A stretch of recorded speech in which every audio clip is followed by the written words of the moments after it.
What's up, everybody? FTWitachiPlays here. You know what it is. Thank you all very much for dropping by and tuning in. We're gonna do some reacts before we start. We're not gonna react to a whole lot, but it is going to be a long reacts session. We're gonna start off with the BlizzCon 2023 weekend recap. Everything coming into Guardians of the Dream patch 10.2, which is today, just got released. Guardians of the Dream launch trailer, and then of course we're going to go ahead and do the next BlizzCon panel, the War Within Deep Dive. And that should be a good chunk of reacts for the day. And then of course we got the rest of this stuff to react to as well. So stay tuned for that. I'm going to go ahead and set this up. I did not know it was that loud. I'm going to go ahead and set this up so that we can get started to reacting to it. But I'm gonna, damn it, I'm gonna be right back really quickly before we start, because I forgot to go do something or turn something off. But it's all good. We got some reacts to do, and then we got the brand new patch 10.2 Guardians of the Dream launch today for World of Warcraft, which we'll be playing after the react session. So be right back.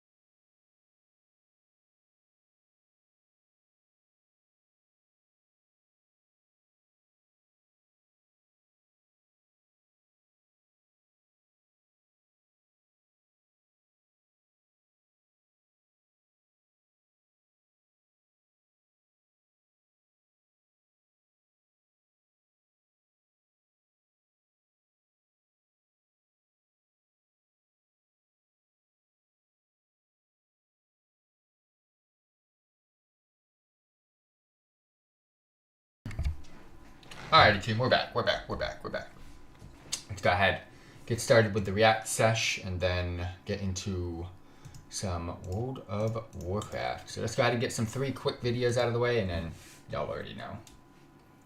What's up, everybody? BlizzCon 2023 weekend recap. I've already reacted to a lot of BlizzCon, and I just released yesterday or last night, with less than 24 hours ago, about 22 to 23 different reacts videos from BlizzCon thus far. I still have a lot of content to react to, so we will be doing that over the course of the next week or so. So stay tuned. But let's just go ahead and watch the BlizzCon 2023 weekend recap. Again, I still got a couple more panels to watch, and we will be doing that every so often, basically before we start playing games in every live stream. So we should be done by the end of this week. But let's go ahead and check out the recap.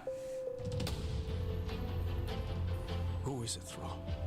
Who's calling out to us?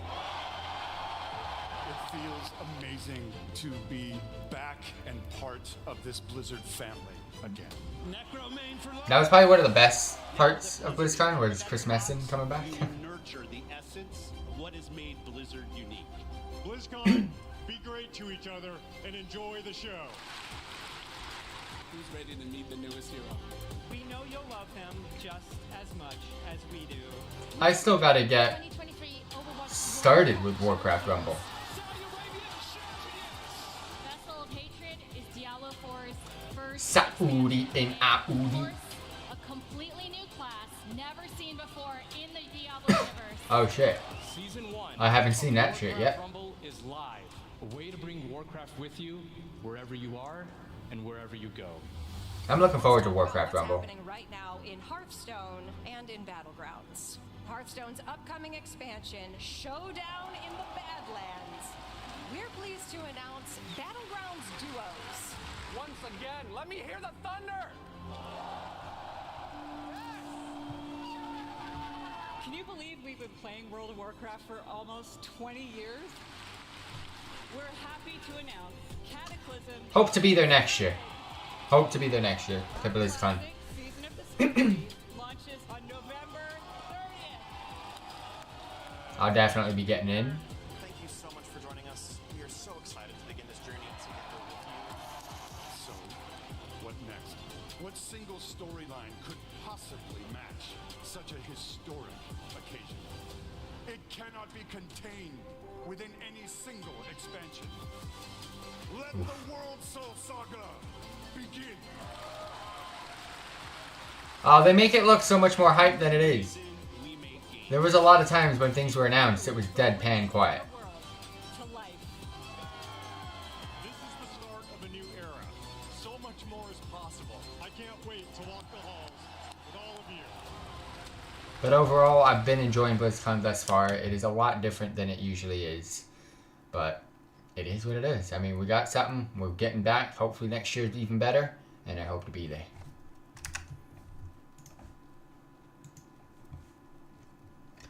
Alrighty, everybody. Everything coming in Guardians of the Dream, patch 10.2, featuring Kelani. We are actually going to be playing some patch 10.2 content after we've done a couple of reacts. So for those of you tuning in live, stay tuned. But let's go ahead, check it out. Patch 10.2 just got released today. So let's go.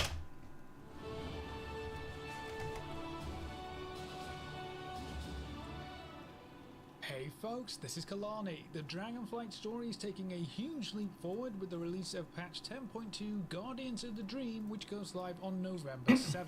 We have so much new content coming our way, including a brand new zone in the Emerald Dream with 3 public events to take part in and a new faction to befriend and earn renown with. Season 3 of Dragonflight introduces a new 9-boss raid with a special legendary axe. I believe that stuff gets released next week. For Mythic Plus Keystones, PvP updates, and adjustments to how the gear upgrading system works. Then there are dragon riding updates, class reworks, balance and tuning changes, and more. So let's go through everything coming in patch 10.2 Guardians. Either my headset's off or the microphone Kalani's using is ass cheeks. We're finally heading into the Emerald Seems Dream. so hollow. The zone is a pocket of the dream that surrounds the blossoming world tree of Emir Drasil. It's almost time for the world tree to cross over into the mortal realm, and we need to ensure it stays safe from the invading forces of Farak and the Druids of the Flame. They don't just want to burn another world tree down, they want to corrupt it, twist it, and use it for their own machinations. Who knows what the primal incarnate of fire could achieve with that kind of power?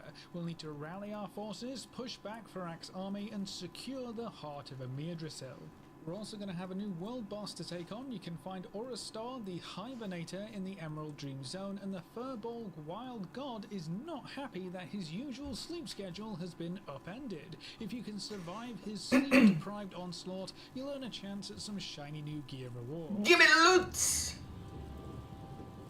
There are 3 new public events to take part in, and they feed into each other. It starts with the Super Bloom event. Escort a wandering ancient around the perimeter of the tree, fending off enemies and helping to promote growth in the area. The more you contribute, the better the resulting bloom will be, so you'll want everyone to pitch in to maximize your rewards. Okay. Completing the Super Bloom will activate the Emerald Frenzy event, where one section of the dream goes into overdrive, spawning wave after wave of frenzied fauna and flora. The more you kill, the more materials and currencies you will get, so it's a big old style farming event. These 2 events provide you with seeds and emerald dewdrops. You can plant the seeds in special patches of soil to start an emerald bounty event. Players can then contribute resources, including dewdrops, to increase the size of an emerald bounty, which will result in better rewards. There will also be plenty of rares to hunt down in the zone, which can reward you with various goodies, including gear, seeds for the emerald bounty, and other materials important for your progress in the zone. A new zone also brings us a new faction to earn favor with. The Dream Wardens are the resident protectors of the dream. They'll need our help to fight back against the invading forces and return the dream to its once tranquil state. Progressing through the renown track will unlock new ways to interact with the Emerald Dream. Go all the way to the right. I want to see how many levels we have to do this shit for. For the public events, there are various gear rewards you can earn. Cap at 10, please. Flight stones, as well as plenty of cosmetics like mounts, dragon riding customizations, Ah, shit, I see a 13. and pets. Probably 20.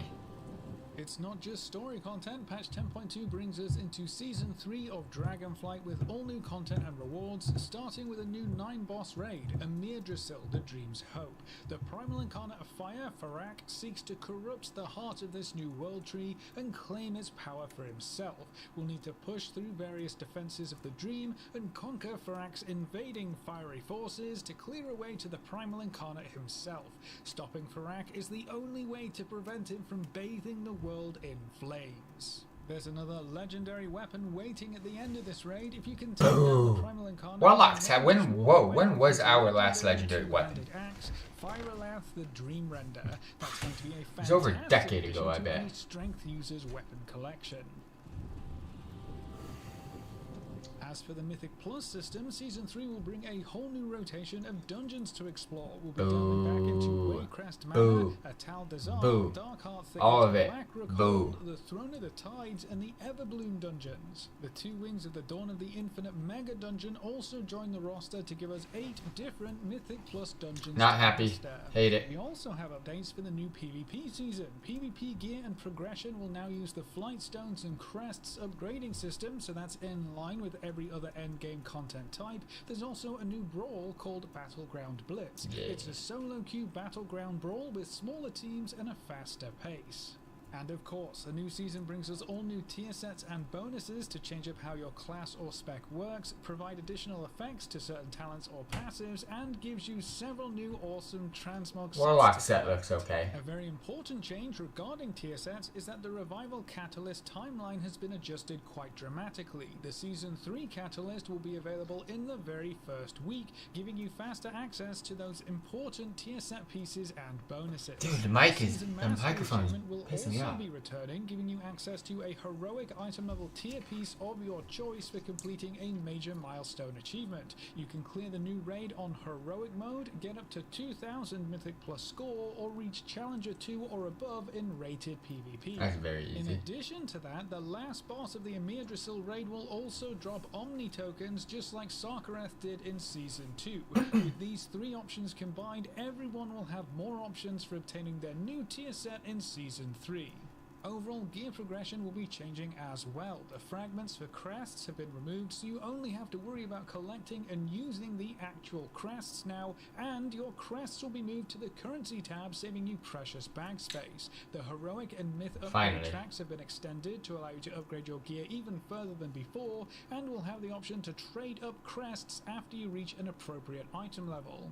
This cracks open the overall gearing potential of every player, and as a bonus quality of life addition, if you have a cap on crests, completing additional content of the same level will automatically reward the next tier down of crests, so you can focus on playing the game. And then the Great Vault will also see some changes heading into the next season. You will only need 2, 4, and 7 boss kills to fill up the Well, that's because the raid changes, that's why. The row is becoming more accessible, with Heroic Dungeon, Mythic Zero Dungeon, and even Time Walking Dungeon runs all counting towards the Dungeon Reward row. So getting some loot from your weekly vault will be easier than ever before. There are also plenty of dragon riding updates to look forward to. The Emerald Dream Zone will have new dragon glyphs for you to seek out and collect, and there are 3 new dragon riding talents to spend them on. Second Wind allows you to generate 1 vigor on demand, and you can have up to 3 charges. Wind's Respite causes aerial halt to now allow you to hover momentarily, so you can plan your next move without falling out of the sky. And Swift Skimming lets you benefit from ground skimming while Thrill of the Skies is active, giving you even more vigor regeneration. We'll have a new dragon riding Drake model, the Flourishing Whimsy Drake, which will appear very early on in our Emerald Dream adventures. And of course, there are loads of new customization options to get your hands on for the new Fairy Dragon, as well as the other Drake models we've collected so far. The Dragon Riding Cup events are also expanding to include continents, with Outland, Northland, Pandaria, and the Broken Isles Cups events joining the roster. So we'll be able to race on almost any continent while these events are active. And there's even a new achievement coming in 10.2 that allows you to use the old style of flying and all of your old flying mounts in the Dragon Isles. Why would you want to do that? Dragonflight Pathfinder achievement, you'll be able to choose which flying style you want to use to get around the Dragon Isles. Like, why would anyone want to do that? Patch 10.2 has several large class or specialization reworks as well. All 3 rogue spells see significant changes to their talent trees with new passives. There's changes for there's tons of changes for warlocks, especially demonology. To their talent tree and how various spells and abilities interact with each other. And the last big rework is for Discipline Priest to make the spec so much work to do tonight. Give it some shiny new tools. There are some big changes also coming for Druids, Monks, Shamans, and Demonology Warlocks, with smaller balance tuning changes for many classes and specs as well. Of changes. And there are also new customization options for Blood Elves, new Moonkin Druid forms and appearances, user interface and quality of life updates, and so much more. With so much new content packed into this patch, there's something for everyone in Guardians of the Dream. But that's everything coming in patch 10.2, so that's it for this video. Thanks for watching, folks. Good luck and have fun, and as always, I will see you next time. Well, it is tonight, so we will be getting in pretty soon. But thank you. Alright, one more. Alrighty, everybody. Guardians of the Dreams launch trailer for Dragonflight World of Warcraft. We are here to do a little bit of a quick react before we play patch 10.2 tonight. So let's go ahead, check it out.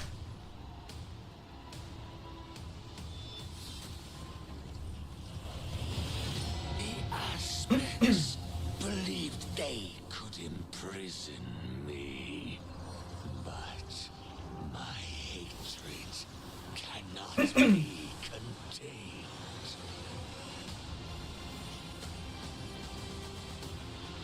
All of Azeroth. I like Fireback too. Just the shadow frames and everything about him was kind of cool. And sadly, I think we're wiping him. Allow the world tree to fall to him. I have opened the dreamways for you. Tread carefully.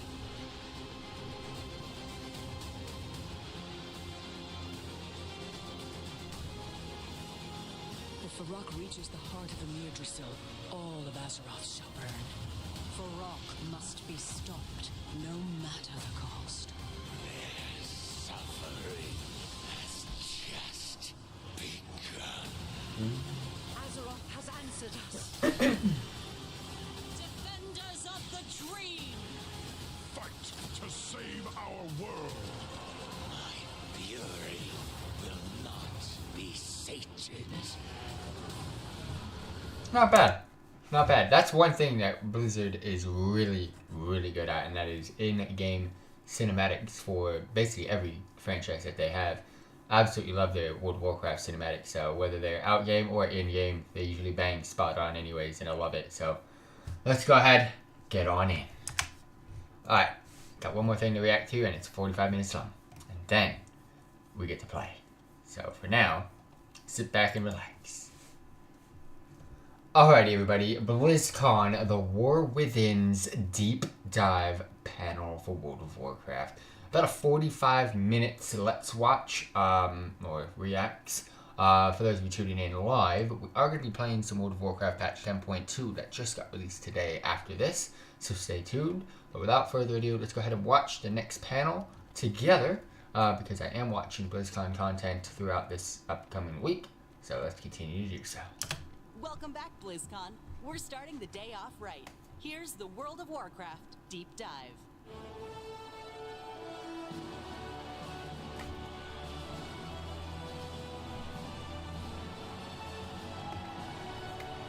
Oh, it's the boy himself. Good afternoon, Yeah. BlizzCon. So good to be back. Whether you are here in the arena with me right in front of me, whether you're watching from elsewhere in the halls, whether you're joining us from the comfort of your home, thank you for taking the time to join me for this deeper, closer look at what's coming next in the War Within. I love you too. I love you, BlizzCon.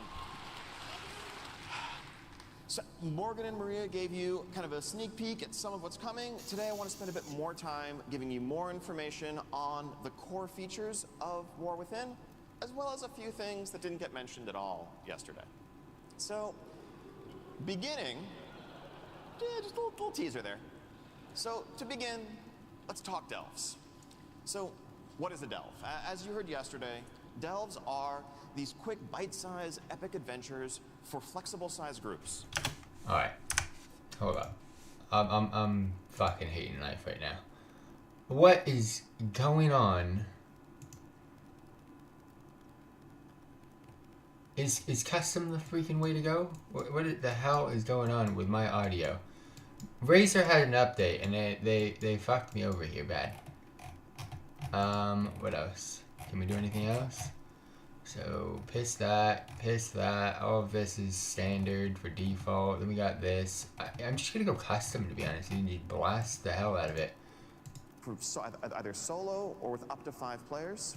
Alright, and that has slightly made it better. Don't need a demo of anything. Don't care about that. I know you guys are watching this, but goddamn, if you hear what I'm hearing, I hope you're not hearing what I'm hearing, but if you hear what I'm hearing, it is disastrous right now, and I'm hating it. but enhancements. So haptic, you got it at 100. Noise, sound, what the fuck, bro? Voice clarity. They are role agnostic, so it doesn't matter if you're a couple DPS, if you're... That sounds like shit, but it sounds so much better. So what if you just go 50%? a healer and a tank, if you're a... Nah, okay, so we gotta go up. How about 75? Solo healer, we're gonna make it work, we're gonna... Okay, something's off. How about we go... How about this? Meet you where you are, how you want to play. Delves are a new endgame. That's so much better. Fuck voice clarity. Okay, bass boost. Let's just go 50% on everything. Because I feel like we've fucked it up. Because they've reset all of my settings. And oh no, that's gonna go. Game pillar. This is a permanent addition to World of Warcraft. Fixed it. Alright, cool. Fixed it! We are good. Let's go. Warcraft going forward and represents kind of a capstone to the outdoor world experience. We've had dungeons, we've had raids, we've had organized PvP, and I think we've had some stuff for outdoor world players to dabble in. But if you wanted progression, if you wanted goals, if you wanted a deeper, more structured experience, frankly, we were letting I need you a new down. headset anyways. We want to change that. That's what Delves represent in World of Warcraft.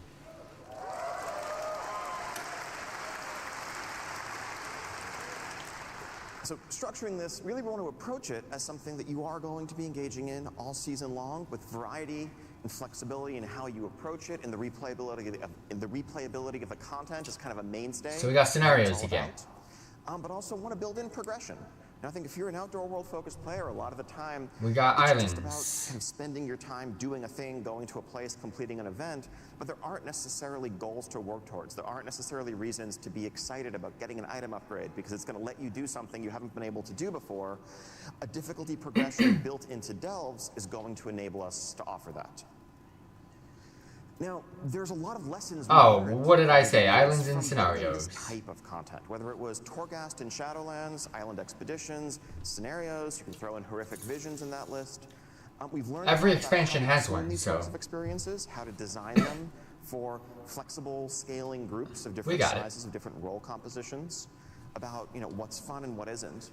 But we've also learned, based on your feedback, about what not to do in some cases, in terms of how we structure it, how we present it. I think a key aspect of saying this is an endgame pillar is that it's an offering in parallel to the others, to dungeons, to raids. If you want to do this, if this is your jam, if this is your type of gameplay, we're there for you, and we want this to be as deep as you want it to be. If you're happy running Mythic Plus and you just want to focus on that, we're not looking to add another item to the checklist of things you feel you have to do to compete. It's an alternative. Unlike Torghast, which is something that, we did kind of say, everyone has to do this, whether you like it or not, whether you'd rather do something else or not. That gets back to some of the philosophies that Morgan touched on yesterday and how we're approaching designing and evolving World of Warcraft. We want to meet you where you are. I still have to do it because I'm a collector. Offer you the ability to choose how you want to spend that time and a each completion. day, each night in Azeroth. So the more content you give me, the more I gotta play. So in terms of the character of Delves and what a specific one will be like, the vibe here is about unraveling mysteries, it's about exploring, it's about feeling like an extension, a seamless extension of the outdoor world experience.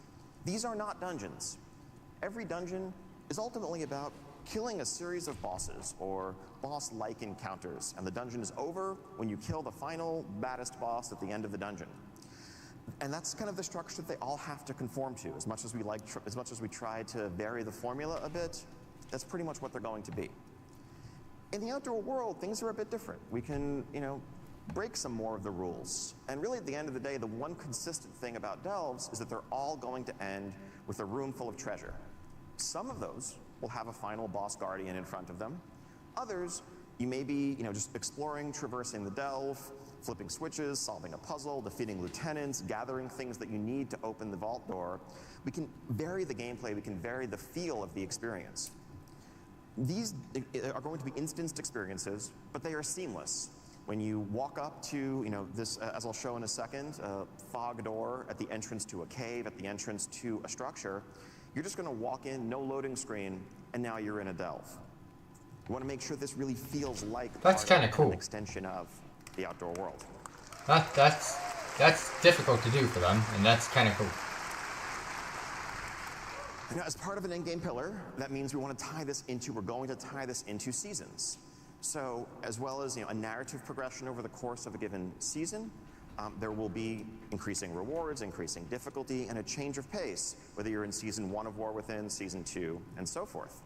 Part of that is going to be the NPC companion that will be accompanying you on your adventures. The Season 1 companion, as we mentioned yesterday, is our good friend, Bran Bronzebeard. Now, what does this mean? What does a companion mean in practice? Well, it's a few things. One, it's definitely a narrative hook. It gives us a chance to help give context for your adventures, kind of narrate what you're going through. But also, it's a chance to kind of play with the mechanics and complement your playstyle.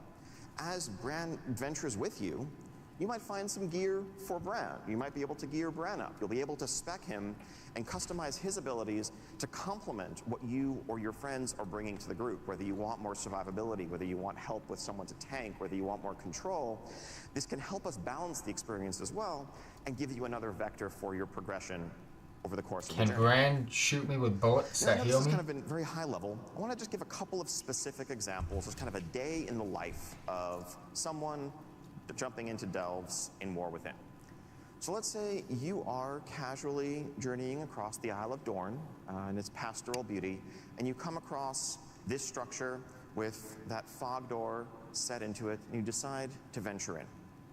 So as you venture in, you are, as I mentioned, seamlessly in the delve, and you will find, just huddled inside the entrance, a group of expedition scouts who have come to this place. They've heard reports of great secrets, great treasures, powerful relics stored within, but they've been unable to proceed further. Because, they tell you, and Bran is among them, mind you, they tell you, this place, there's an unnatural, there's a disturbing darkness that has settled over this entire vault, and we can't proceed. Fortunately, they have in their possession a relic that they have brought that is an enchanted candle that can light the way. It has a little light radius around it.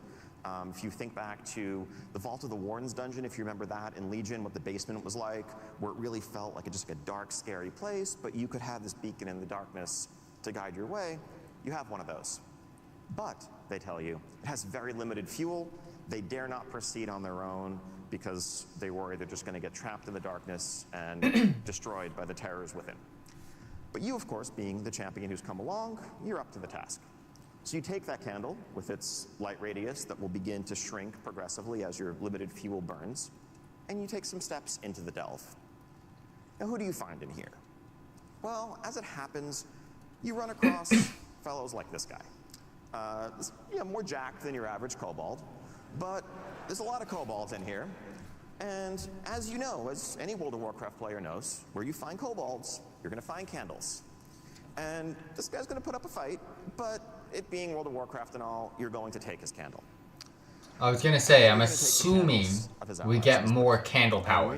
That will help fuel this magic light that you have, help keep the light burning so that you can traverse the entire delve, defeat a couple of lieutenant-type enemies, bosses, solve a puzzle or two, and at the end, you make your way into the vault room that Bran is able to open once you bring him there, and you find this mock-up, work in progress of a treasure room, heaping with riches, treasure chests of various shapes and sizes.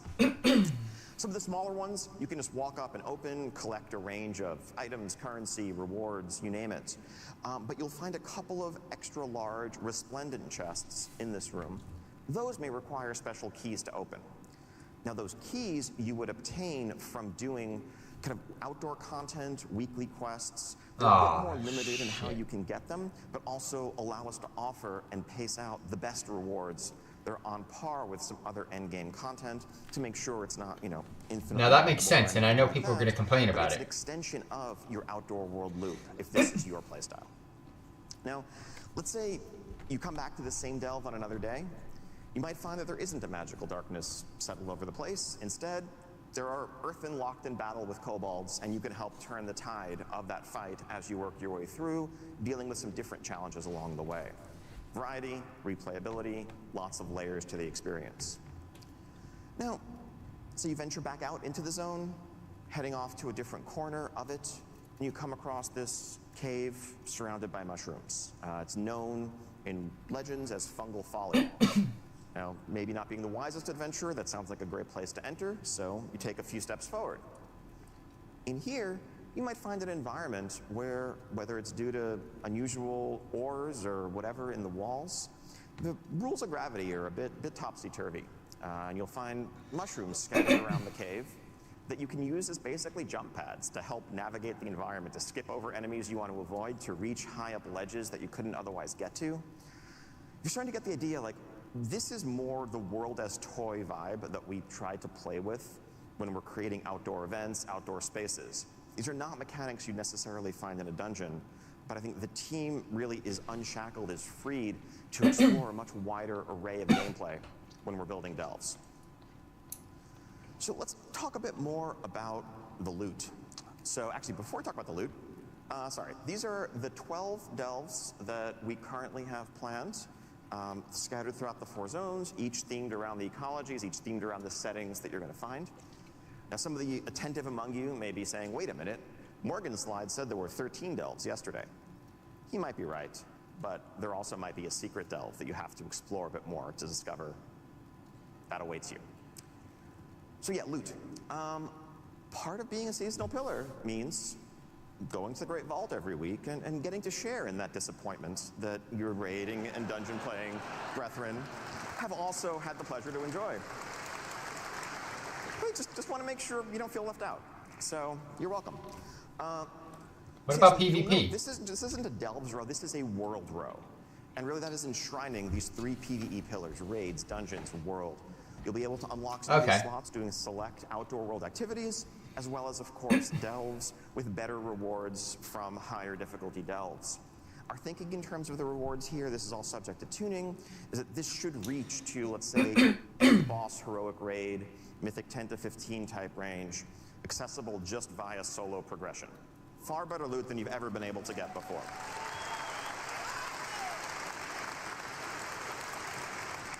It's just so funny watching people react. This is the delve section, but I'm sure there's folks looking at this and being like, wait a minute, what about the PvP row? That's what I just asked. Don't worry, we got you. We are removing the PvP row from the vault. We're doing that based largely on feedback that we've heard that randomness and PvP gearing maybe are not the best combination. I know it took a few years to get that message through to us. Thank you. The way this is going to work is that's perfect. You're going to get a whole lot more conquest.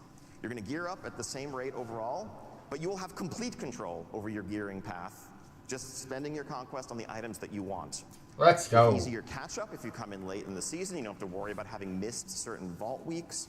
Also, if you're someone who PvPs a lot and you raid, you don't have the awkward choice of the raid trinket versus the PvP item that's going to help your arena partners. So.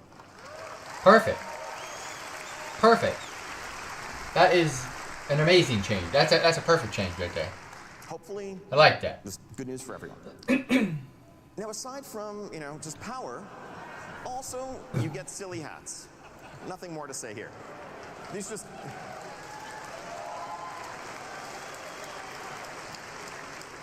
These are just a few examples of the array of cosmetic rewards that will be exclusive to delves, reflecting the varied ecologies and environments you're going to be facing. So, sorry about the coughing, by the way. I don't know what's going on with my throat. Less silly, just as, let's say, Mythic Plus players have amounts that they can earn over the course of a given season, this customizable flying mount will be exclusively available through thorough completion of the delve experience. You'll note the customizability of it. This will be customizable the same way you can customize your current dragon riding drakes at the rostrum. Just modularly. Really cool. They're taking positives and keeping them. And that's what we see. I love our artists. That's what we love to see. Okay. Up next. Oh, this one's cool. Let's go! I might actually have an alt or two. I feel like I could probably just save 10 minutes this panel by just saying account wide everything and just click through the next slides. But kind of that. So I don't know if you guys know this, but turns out y'all play a lot of alts. No, I don't fucking have an alt because of how difficult it is to play it.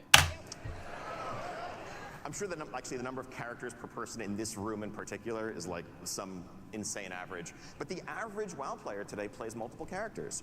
The two-thirds of players who have a level 70 have multiple level 70s. Half of players have 3 or more. Most people are playing multiple characters a week. And that's not something the game, it's no secret, has always done the best job of supporting. Now, part of that is because World of Warcraft 20 years ago was built with very different assumptions. And I both mean design-wise, but actually engineering-wise as well. The infrastructure and the architecture that was built. Back then, it took hundreds of hours to level a single character, of course, and playing alt seriously was far from the norm. But we've kind of inherited, we have been working with those foundations to this day. And so when we get requests for them, when we talk about alt friendliness, we try to do it, but we're often we're swimming upstream, given the underpinnings of a system that were never designed for this. And that's why you get some, frankly, pretty clunky solutions like, well, if you want to transfer this currency to your alt, go to a vendor and spend some to buy a different box that contains account-bound currency that you can then mail to yourself, log out, log back in, take the box out of your mailbox, and open it on your alt. Congratulations, you have moved 300 supplies. Elegant design, ladies and gentlemen.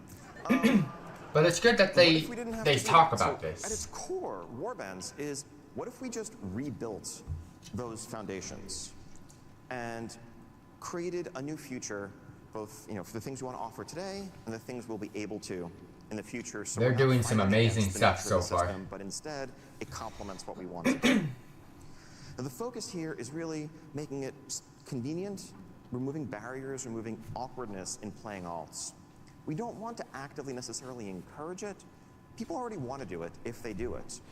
One thing the system is not going to be is something that awards you power or makes your main more effective because you have done things on other characters or anything along those lines. If you want to play alts, do so. If you just love focusing on a single character, that shouldn't feel wrong either. Now let's talk about some examples.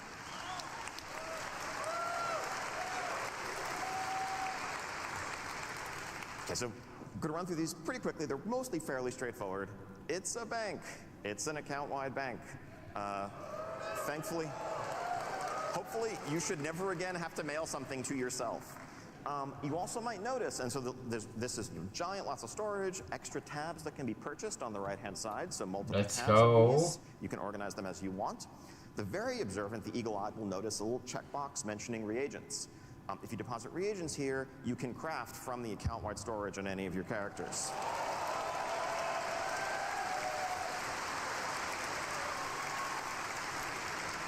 Next up, maybe a little new thing. Something that you might put in this account-wide storage are the ability we will now have to create war-bound items that are war-bound until equipped. You might get an item that you can't sell in the auction house or trade, but that you can give to any of your other characters for their use. These are some amazing changes. Now I hope they reduce professions back to how they used to be. Would drop as bonus personal loot from doing a variety of content. They would drop at a slightly lower item level than what that content would normally give you. Again, we want to make sure the right way to play is not, playing on multiple characters to funnel loot to your main, to gear up your main faster, but just easy potential hand-me-downs, ways of getting an alt caught up, maybe even an excuse to level an alt if you get a really cool item for a class that you haven't had a chance to get up yet. This is good. This is really good stuff. Hopefully, making it easier than ever to progress, to accomplish your goals on multiple characters.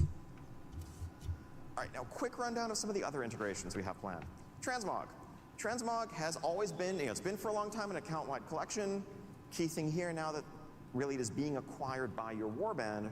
That means that now if you were running, say, Ulduar on your mage and a pair of plate shoulders drop, you can still add those plate shoulders to your warband collection. Thank you. Nothing's useless now. I've vendored so much shit. And then, if you log on your warrior later, your warrior can equip them, you're good to go.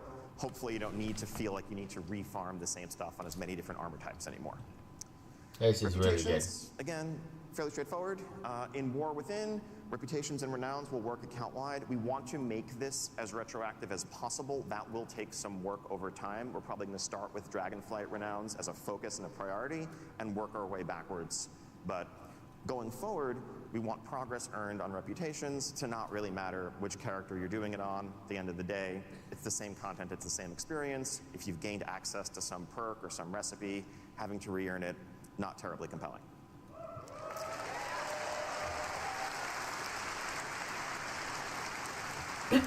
Here's a really light example, a simple one, just flight paths. As you explore the world, you learn flight paths, you discover flight paths. Is it terribly compelling to have to go back to a spot that you've already been to in multiple characters just to learn a flight path for the 4th time? No.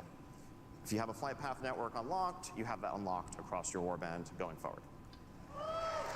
And just so everybody knows, warbands are limited to like 5 characters, I think. Delves, an example of how having this as a foundation means that we can build new systems to inherently work at an account-wide level, just kind of as part of their DNA.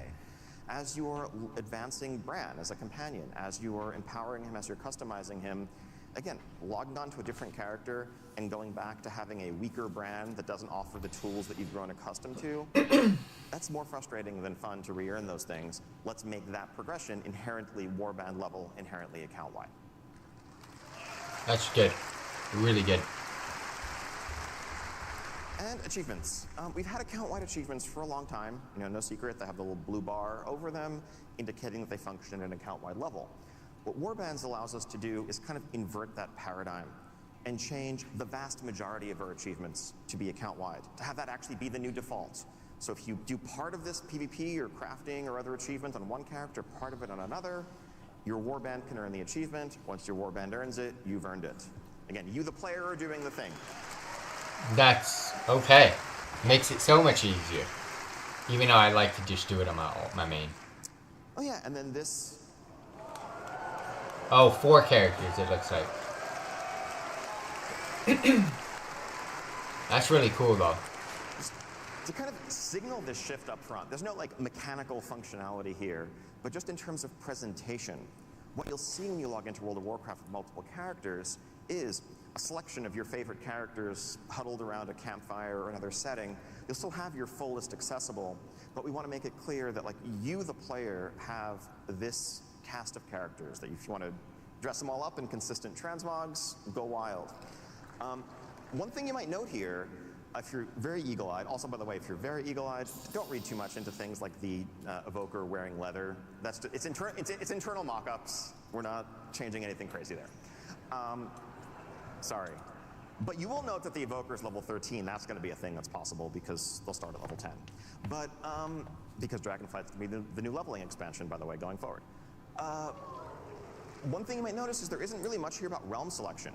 Warbands are a realm-agnostic, faction-agnostic feature. You will just see all your characters here. If they're on different servers, we'll make it clear that they're on different servers. But you shouldn't have to like go to the change realm screen and swap around. They're just all here. Simple, and great. Okay. Hero talents.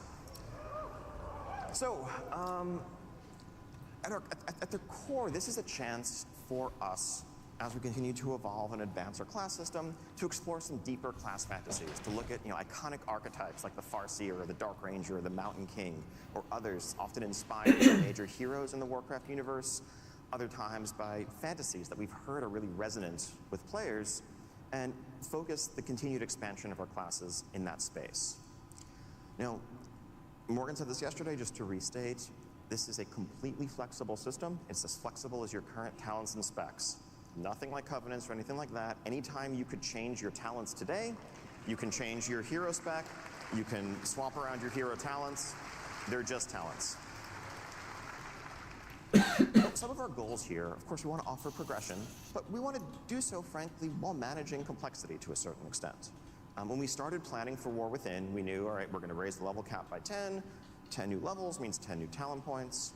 The kind of default option for us would have been to take the existing class and spec trees and just add a couple more rows to each of them, add new points to spend, But we've been down that path before. We know exactly where that leads 15 years ago. There's a tremendous amount, there's an insane amount of like multiplicative combinatorial complexity from adding those additional options, and it also destroys some carefully constructed choices that are really successful that we've just built up in Dragonflight today, where you can't quite have all of these things and need to pick one or the other. Suddenly when you can get all of them, it can lead towards homogeneity as well. So this approach allows us to both explore deeper class fantasy while focusing the decision space in a way that offers power without that excessive complexity. So the way it's generally going to look is a third talent tree. Again, as mentioned yesterday, at the center of your screen, you have class, you have talent, and in the middle, you have hero talents. You'll note, so there are 10 nodes. There's an initial node that you get as a starter node at the top that you'll get initially when you unlock the system at 71, and then 10 more nodes to unlock. You will get all of them on the way to 80. At level 80, you will have this fully unlocked, similar to Legion artifacts, let's say. So you don't have to agonize over where you're placing any choice along the way. Now, the choices that you will make are which hero spec do you want active, and also there will be choice nodes within the trees, just as the class trees and the talent and the spec trees currently have, which you can toggle, adding quite a few permutations to the system as a whole. If you want, as a kind of simpler collapsed view, once you've hit max level, you can just condense it down to only show the choice nodes for easy swapping back and forth to customize your spec for whatever activity you're setting out to do. Now, I want to take a little bit of time to quickly walk through a couple of trees to give a sense of the sorts of things you might find. Can we see warlocks for once in our life? To change, all subject to iteration and the extensive feedback we know we're going to get. I'm going to use druids a lot as an example here. Going to focus on the case of a balanced druid. Part of why the team starts with druids is because y'all are complicated. We figure there's 4 specs, 3 roles. We figure let's try some of the hardest cases first when proving out a design. It's nothing against the mages, warlocks, paladins, etc. But there's a reason why you probably tend to see more druid examples than other classes, because we figure if we can make it work for druids, the rest will be okay. The two what about my warlock? Are this Keeper of the Grove tree and Elun's Chosen. Keeper of the Grove is available to balance and restoration. Elun's Chosen is available to balance and guardian. The former focuses on calling the forest to your aid, on summoned treants, and augmenting their abilities and what using that cooldown means for your gameplay. Elun's Chosen focuses on augmenting your lunar abilities, many of the arcane damage, moon-themed abilities for both specs. So let's look at the Keeper of the Grove tree first. The first node that you're going to get as you just opt in is just kind of a baseline improvement to your throughput while treants are out across the board. This just kind of emphasizes thematically what this tree is about and makes pushing that button, having the treants out, more important to you in every regard.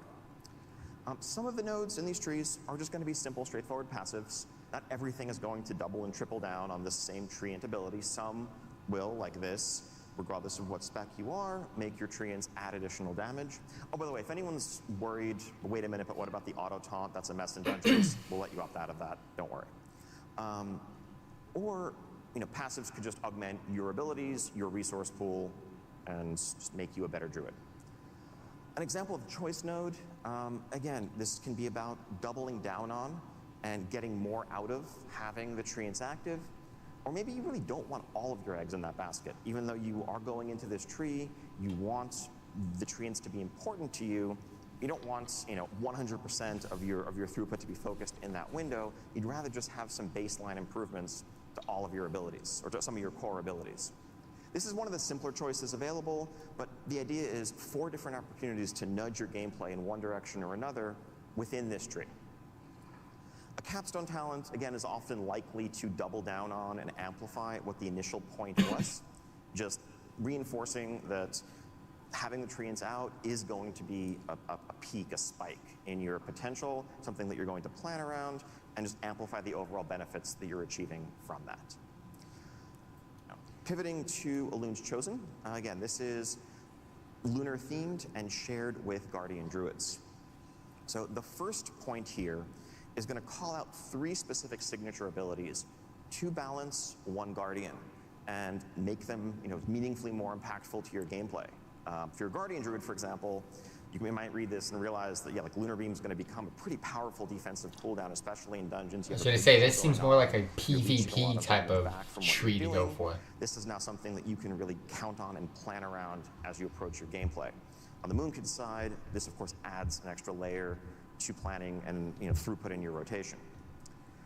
Noting a couple of these things that we're modifying, maybe deeper optional talents in your existing spec trees. We also, where we can, want to offer ways to make sure that you can trigger those effects even if you don't have the baseline talent, though you'll probably want to as well. So this talent just has Fury of Elune triggered as you're doing your regular rotation when you Moonfire, both just naturally, it's a powerful effect that's going to fire more frequently, but also to the extent that the rest of the Elune's chosen tree is tying into it, you'll get those benefits as well. A couple of more passive examples here. Again, just doubling down on magnifying your arcane lunar throughput, and a final capstone ability for this tree that is further reinforcing these core abilities that have already been augmented. Leave this slide up for a while. These are our current plans for all 39 of the hero specs, so 1 per current specialization. There's some cool fantasies here to explore. Definitely really curious to hear community feedback on all of these, which are exciting, which are most resonant, which sound, frankly, maybe a bit lame. Are there any that you hoped you'd see on here that you're not seeing on here? We are, well underway building these out, but it's definitely early enough for us to pivot on a lot of these if there's something the community is really excited about. I want to triple super underscore, the example talents I just gave are work in progress, very subject to change. Probably no part of the game is more, prone to iteration, and for no part of the game is the community input more essential than class design, spec design. To that end, when we, move into our alpha, probably in the spring, we want to have as many, if not all of these hero specs playable from the start, so that we have the entire alpha and beta window to iterate on them, to replace the things that aren't working, to dial them all in to where everyone's going to be excited about what they're getting in War Within. It's a long road ahead. We can't wait to share that journey with you and really just collaborate, discuss back and forth every step of the way.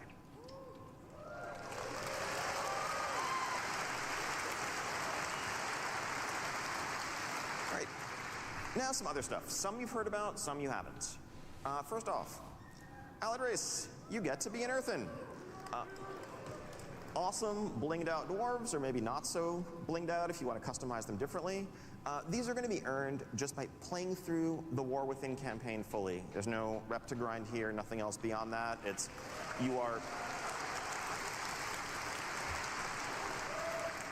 meeting the Earthen as, it's a first contact in essence. You're going to learn about the nature of their problems, the nature of their culture. You're going to work with them to overcome those problems, win their trust. And at the end of that journey, it will make sense. It will be a natural next step for them to lend you their aid and join you as either Horde or Alliance. So yes, Horde dwarves.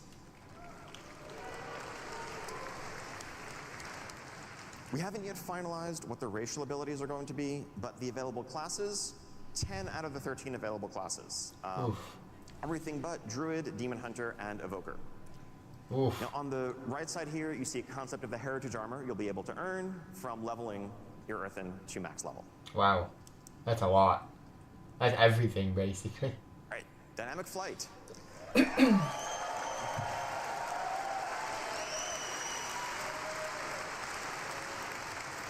So it was obvious very early on in Dragonflight, probably before Dragonflight even released in beta, that we could never go back to how it used to be.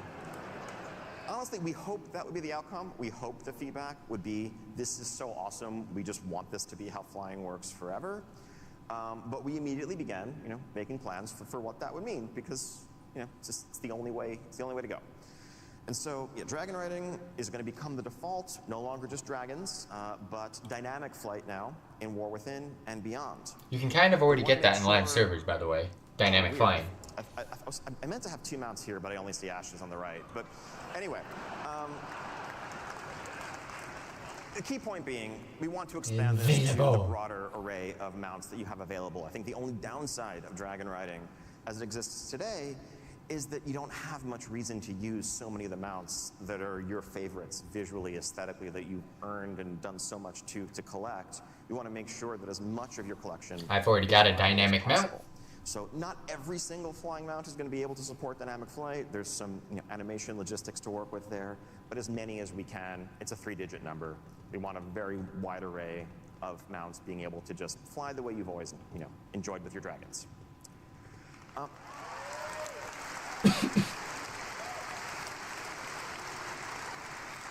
Just to clarify, like, this is the future of flying. So everywhere that you can fly today, you'll be able to dynamically fly or dragon ride. In fact, not just in the War Within, a little sneak peek, I think in our upcoming 10.2.5 update, you'll be able to dragon ride in Eastern Kingdoms, Kalimdor, Northrend, Outland, you name it.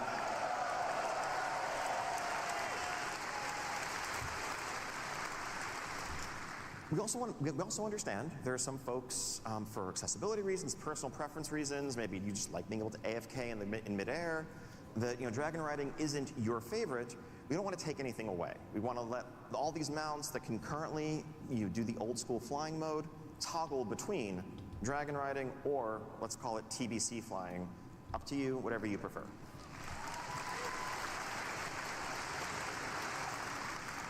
And again, to be clear, dynamic flight will be available from the very start when you go to Castlegar and the Isle of Dorn, just as it was in Dragonflight.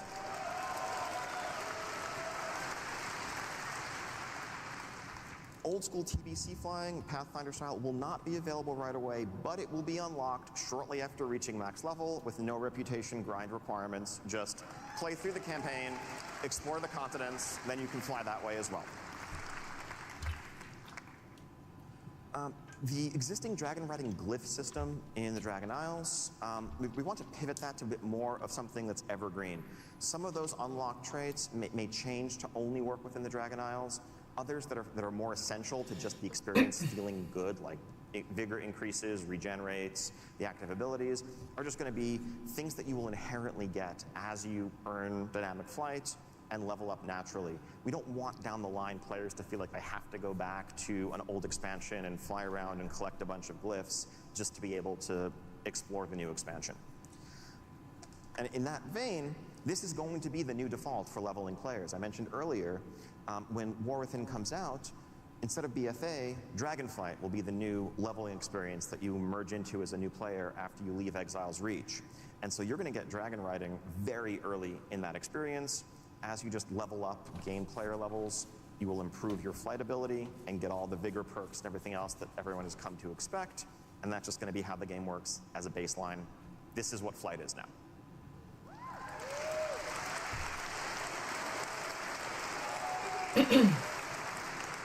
Don't worry, PvPers, we haven't forgot you. This is long overdue. We should have been doing this earlier. So there's a new battleground coming in War Within. It is a 10v10 map set in the Ringing Deeps. This is inspired by Silver Shard Mines with a few twists. The Ringing Deeps are a place that's full of natural resources, that's very sort of thing that the Horn Alliance will be likely to skirmish over. I'm going to show you a very rough, early, kind of like top-down mock-up of the layout here. The idea is, unlike Silver Shard Mines, which is radial symmetry, this is more, mirrored and reflects the two sides trying to both push their own minecarts to collect resources while also fighting over a pivotal central control point that's going to change the outcome and the momentum of the match. This is something that the team has actually been playtesting internally a bunch over the last couple of weeks, having a blast with. When we make battleground maps, we don't really artify them. We keep them really rough, which is why they don't have any good images to show just yet, because it really is all about the layout. There's no point making it look pretty if the spacing isn't correct, if the exact paths aren't correct. That's going to be the next step. Can't wait to get this in front of everybody to start testing in alpha and beyond. And this isn't just a one-off. We want to keep adding new battleground maps going forward. This is an essential part of the game. And I mentioned 10v10, but we are just about to undertake a little 8v8 solo queue RBG experiment in 10.2 in a week or two. So depending on how that goes, you may be experiencing this one 8v8 as well. So stay tuned.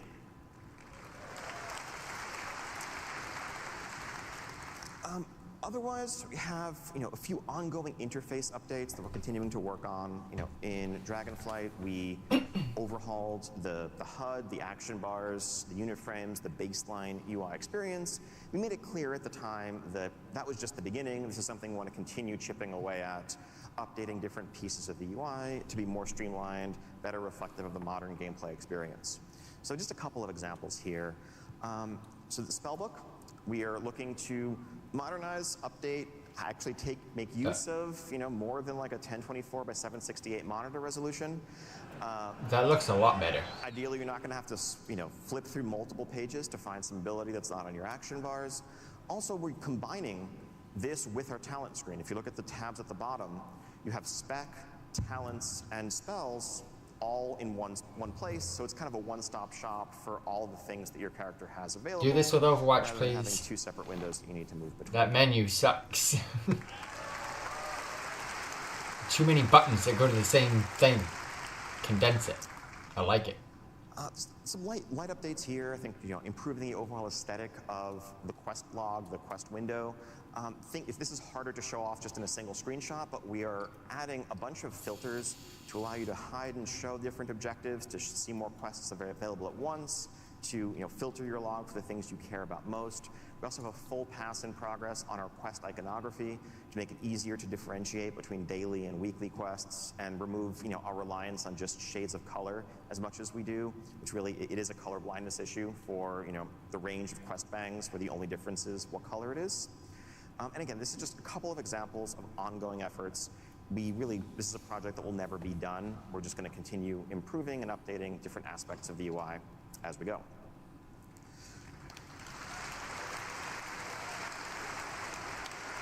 Yes. So this one basically speaks for itself. I've mentioned earlier, your warband is a cross-realm construct. Increasingly, so many of the activities that players engage in socially span multiple realms. I'm glad we got Eon for this whole entire panel. That you PvP with, but Because he's needed. Guild together. He's needed some cheers. Not any longer. That's a thing that will change when War Within comes out. Apply, recruit. Server shouldn't matter when it comes to joining a guild, when it comes to being in a guild, when it comes to accessing the perks of being in a guild.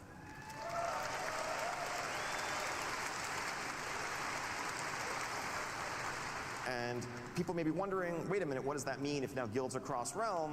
What about Mythic raiding? If your guild is cross-realm and your guild wants to raid Mythic, you should be able to do that day one. So no more realm restrictions there. There shouldn't be at this point anyway, so it's a nice change. The Hall of Fame will still exist, just kind of as a memorial of accomplishment, but it's not going to be tied to unlocking anything anymore. That's just there day one. And really, just philosophically, this is another step towards one of our goals of just tearing down barriers, making the game as social as possible, making it as easy as possible to play with who you want to play with, regardless of your server, regardless of your faction. As much as possible, if you want to play WoW with somebody, let's make that happen.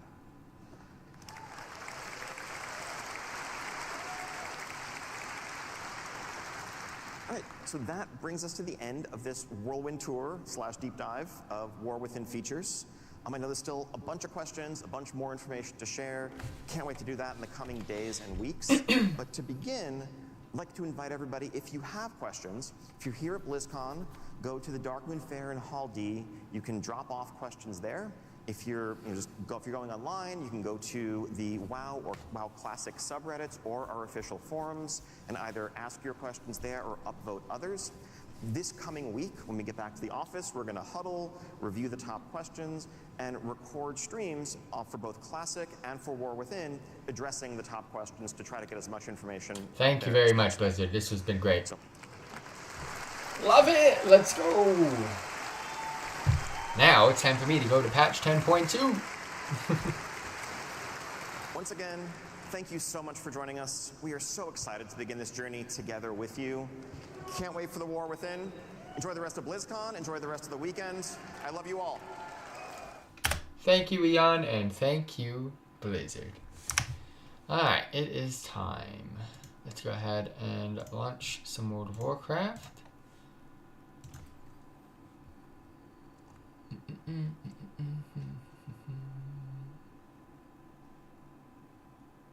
Hello? World of Warcraft, please? Is it launching? I see it. I see it. It's popping. It's doing something.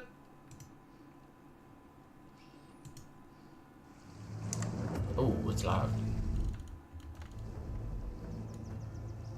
Okay. This is gonna be interesting.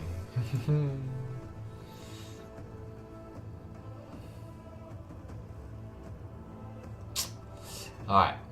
I'm gonna be right back really quick before we start because I'm gonna sort some stuff up. But I'll catch you guys in a second.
time for the world tree to bloom draws near, and our enemy.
Just realized I've been muted. But you haven't really missed out on anything. I've just been updating shit. I do apologize for that.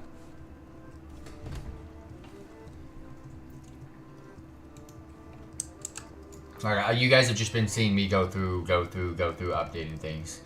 I'm just doing some basic stuff now. But I'm going to show you guys some new stuff really quick.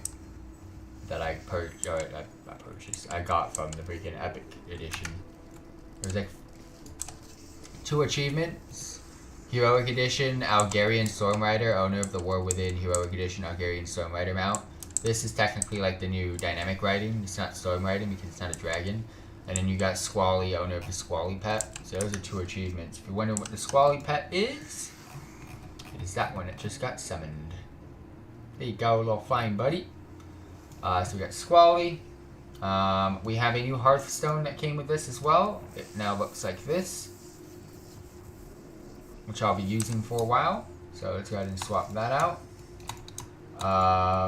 We also have a toy, which it might still be bugged. It is still bugged. The buttons still don't do anything, but it's one of these. Buttons are still bugged. And then you actually got a mount. This is again dynamic writing. Because as you can see, we got the new Viger appearance. And this is not a dragon, so it does feel a lot different. And there's going to be like new races and stuff to do with this. Ooh, that's what it was. New Epic Edition quest. There's a quest for this. I just have to get out into the real world to go do it.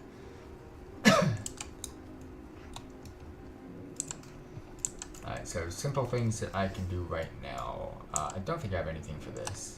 Okay. We're going to go to the bank. And we're going to transmog. Only the finest goods. Will that be all? I am currently in the process of transmogging PvP set.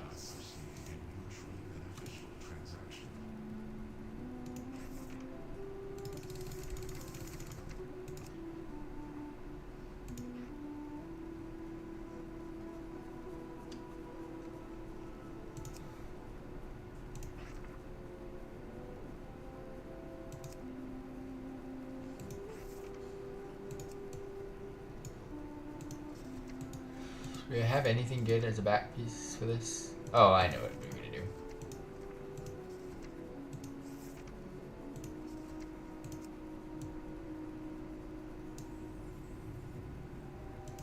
do. Take that. Go back to my PvE set. Alright, so transmog and bank, done. Again, I am doing simple shit first. Time rests in 15 minutes.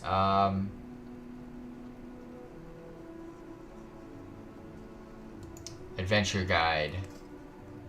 Let's do that. Bonus event time walking. Do I want to do this?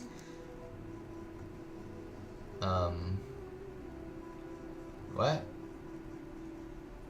Do you not show me fucking awards? This one does, okay.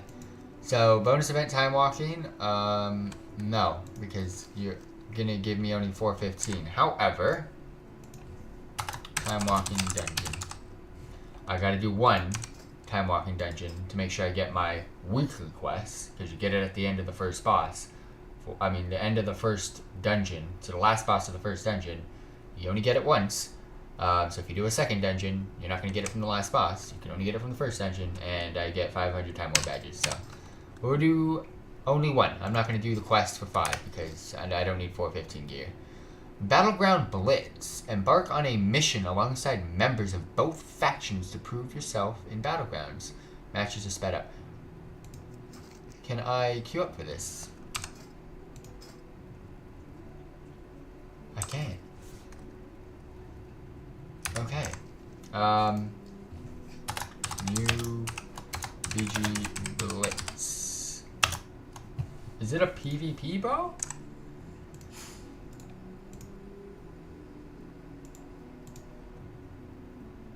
Is it a new PvP, bro?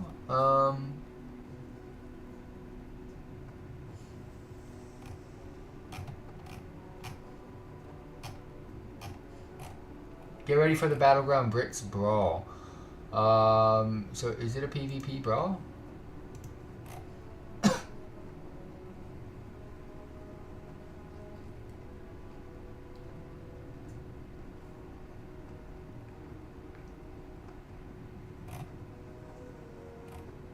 Oh, it's not. It's an actual PvP. Shit. Okay. I want to read into that. So give me. I'll check that out later. That's kind of cool. So Battleground Blitz, bonus event, time walking, trading posts, Brawl Deep 6. So I want to do this. And Marks of Honor, Conquest, and Honor. I don't really want to do that right now, so no. Raid Finder, don't care. Raid Finder, don't care. Aiding the Accord, did you change?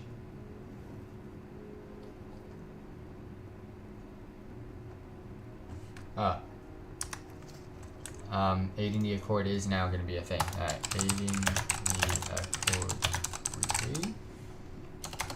I am going to have to do that.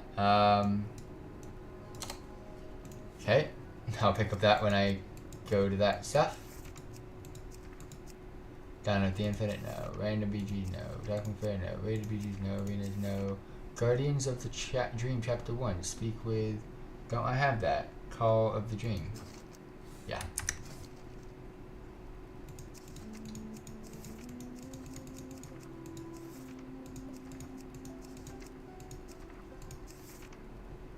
Are you still the same shit gear? Oh.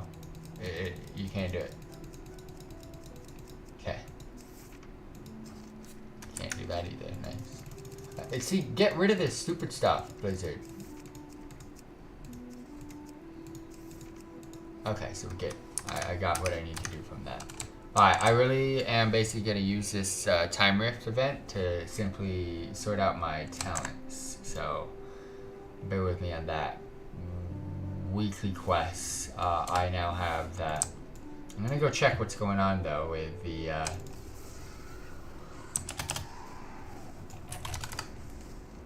shit. Hold up.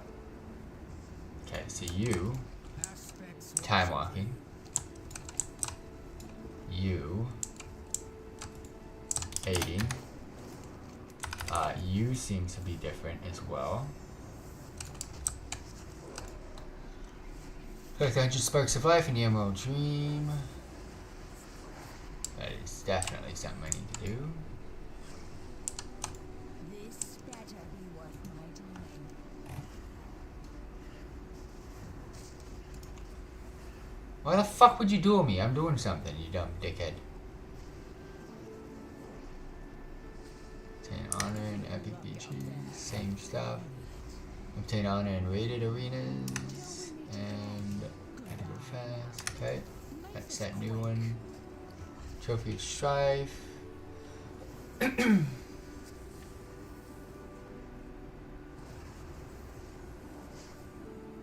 Okay. And then you. Anything new?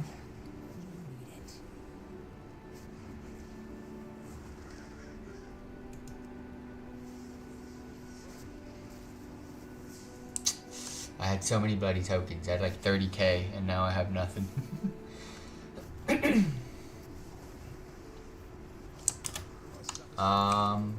Ooh. Forget about you.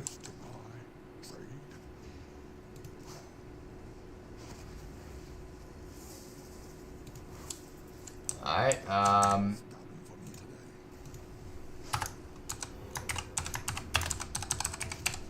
World PvP Weekly. I gotta do that now as well.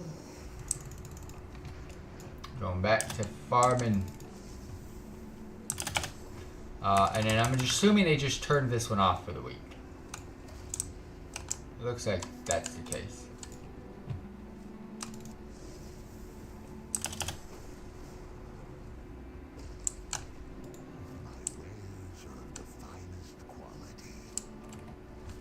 That's for store. That's the old school quest. You don't need that. I don't see anything else.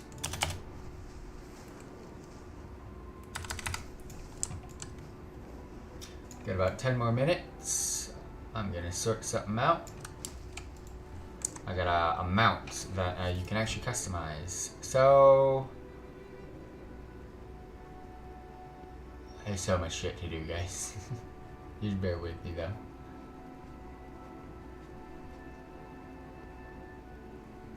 Alright, let's go on. So my new mount is this. I can customize it.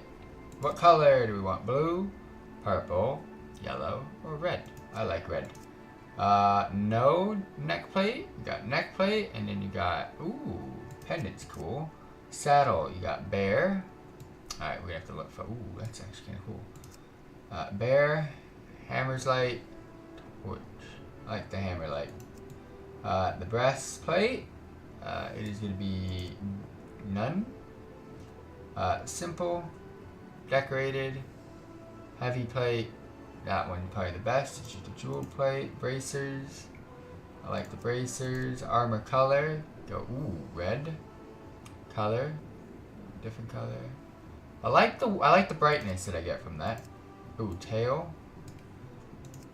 Plain. Tutted. Wild and shaggy. Can't really tell the difference besides that. Take the shaggy one. Beak, sickle, eagle, raptor, corvid, Razer, plated. I like the plated one. No, yes, ooh. I'm actually not liking, I like that. I'm not liking the plated now.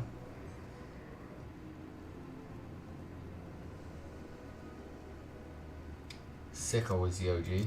Crown. Ooh, ooh, okay. I was not expecting that. So I have none. I have a straight. I have a curled. I have a crested. And I have a spiked. I have to look at it from this angle. Oh, straight's the way to go. What the fuck's it? Ooh. Okay, so you get the sides. For show, and then cheeks. Wild. Alright, that is my new mount. I like it.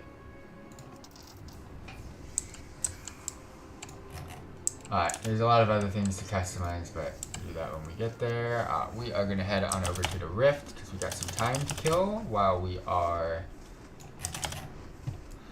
in the process of, I'm doing old stuff before the new stuff, if you haven't noticed. Yeah, I gotta sort out my spells, so I'm just gonna perch up and organize. I wonder if anyone's even doing these. There's people here. Again, I'm only here for rep.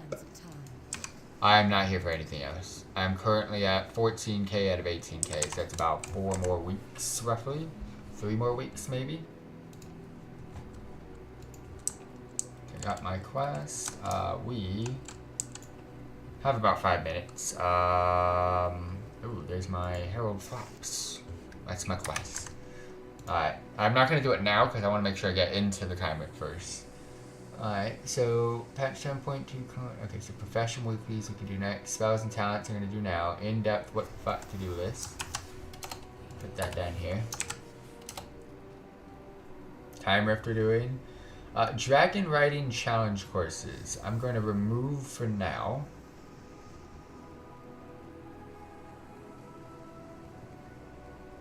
Because I have it on my to-do list. And I want to try to get to the new content as quickly as possible. Time walking dungeon I need to do. Profession weeklies I need to do. Spells and talents I'm going to do right now. So, professional weeklies, yes. Time walking dungeon, yes. Time rift event, yes. New epic edition quest, yes. New battleground blitz. I'll put that in new content. Aiding the Accord weekly. World PvP weekly. let's put this in weekly quests. And we're going to include that in new content because we're only doing that because of new content. And then in-depth what the fuck to do. It's going to be done like after the stream, alright.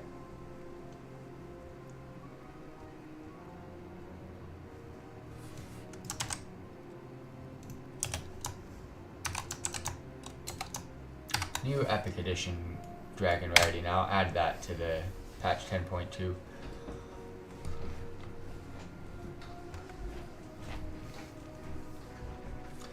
Alright, so we're waiting to get into this. Then we are going to organize my spells and stuff. And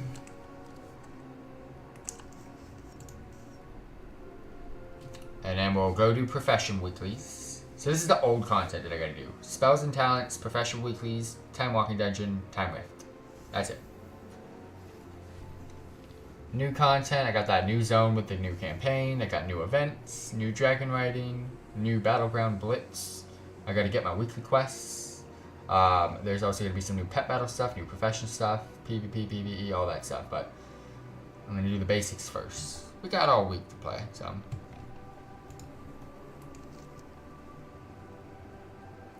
2 minutes. What do we got? Scourge and Old God.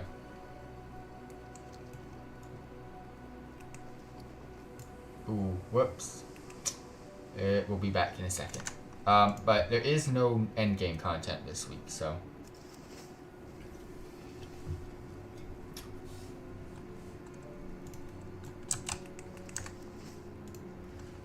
There we go.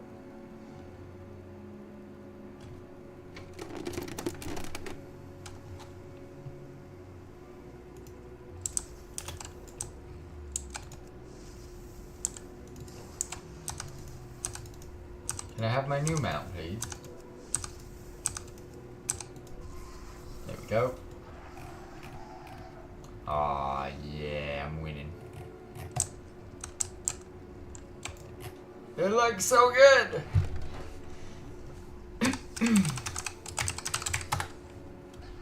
Also has a mount special. And it's got the cool Viger diamonds.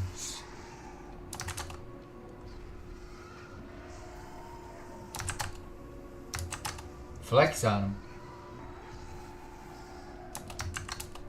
And Harold Flaps, the thing follow me, is new dragon riding courses specifically for this dragon riding mount. So.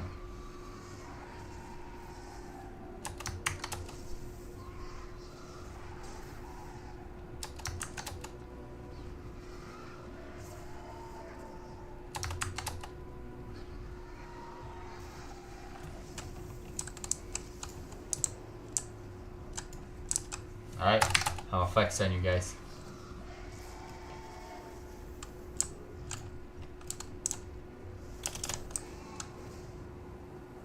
Alright, pick this up. Let's do what I always do in the beginning, and that is just gather freaking treasure chests. Where is this one?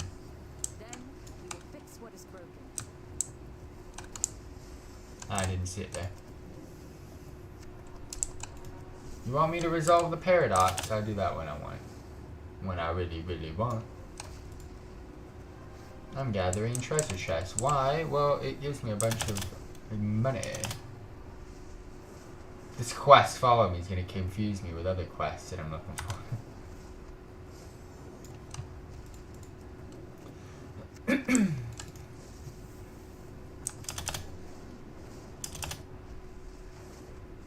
Okay. Can't go too much farther.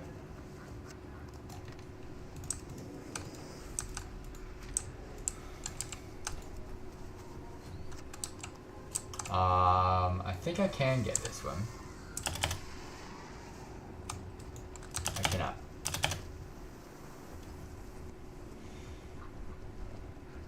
I'm in. No, you fucking dickhead! Alright, now I gotta go back, get myself back in.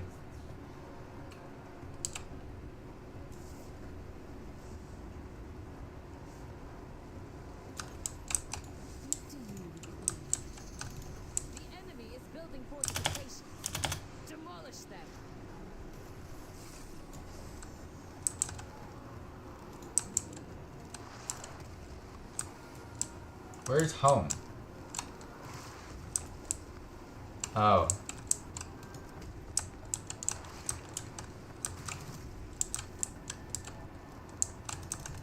That portal over there?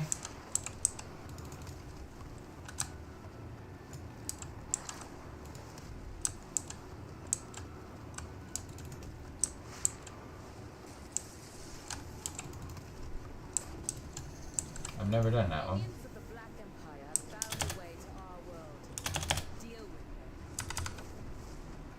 Alright, besides that chest that's up there, is there any others? No to that one.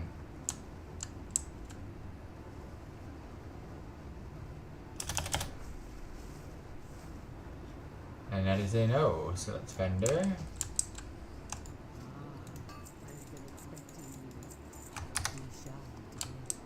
Make some quick monies. Now we can go chill here until I have sorted out this.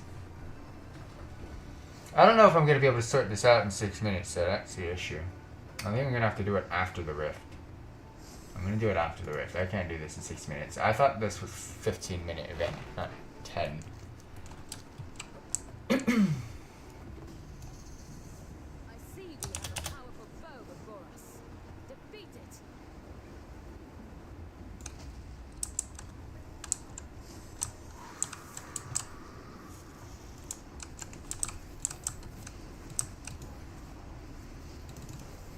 Missing out on so many abilities.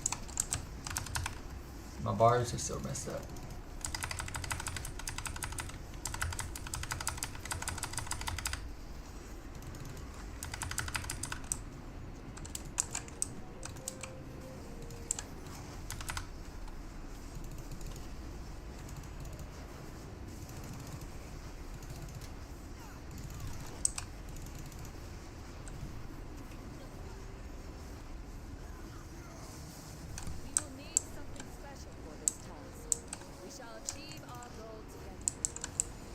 Come on, Pat. Don't get me into random shit.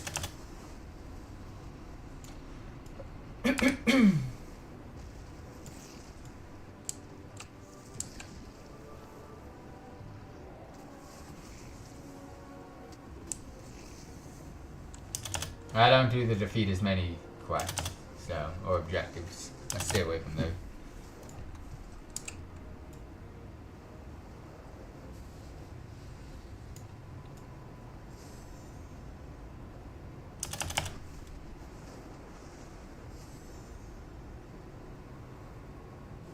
Don't see anything. Almost at green.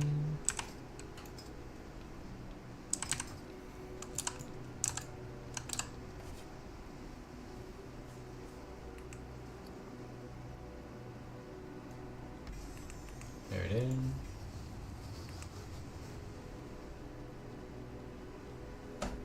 I do 2 to 3 rifts a week, depending on my automatic loot. So we'll see.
Oh, that sounds terrible.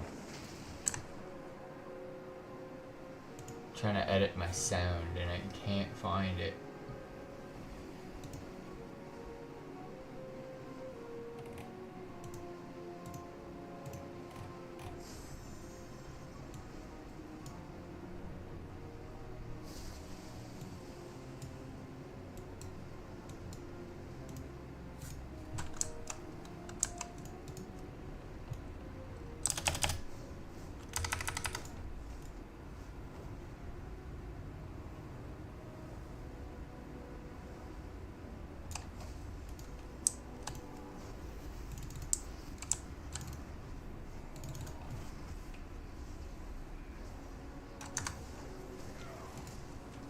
It just sounds so off, man.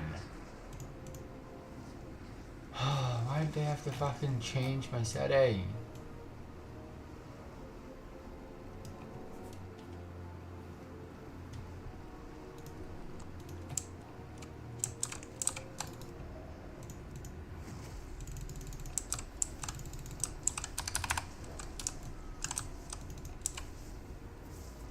Got a minute to fill anything, huh? I got a minute to fucking sort out my headset. That's what I got a minute to do.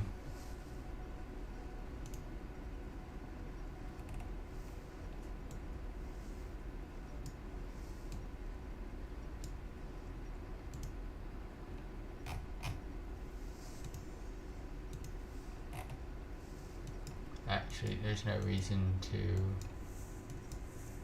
drop these on the equalizer.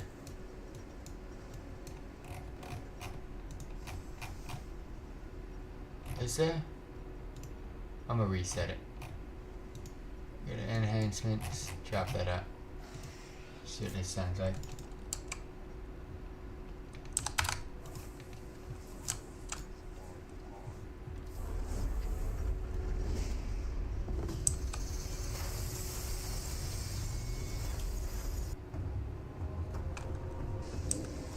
Oh, I hate this one. We've arrived in a time when the Lich King and his armies succeeded in scourging the world. I'm just gonna tag it. No chance in this Azeroth.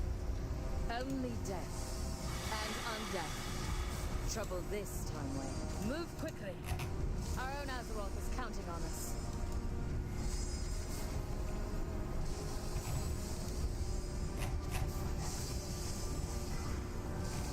Here is the source of our troubles. A fractured mortality.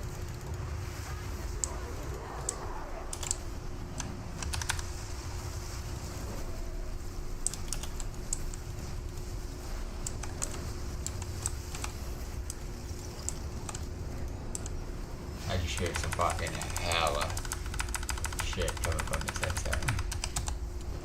Not give up, champion. We are almost done.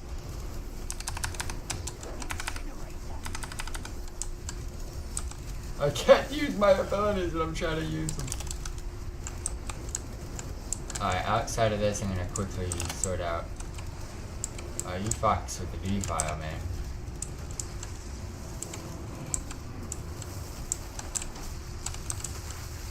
Nice.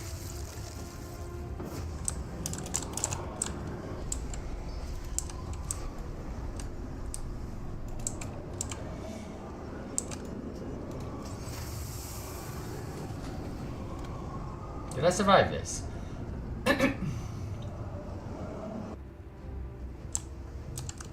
Alright, bear with me. Okay, demo, I don't care. Power, don't care for savings. Brightness, good. Switch off lighting, don't care. Effects, good. Mic, max. Voice gate, don't care. Preview, don't care. Am I out of... It's saying I'm out of fucking battery. Mic monitoring, side so... No. Volume normalization, voice clarity, yeah, but we don't use it, so I don't care. Sound, I want it on THX.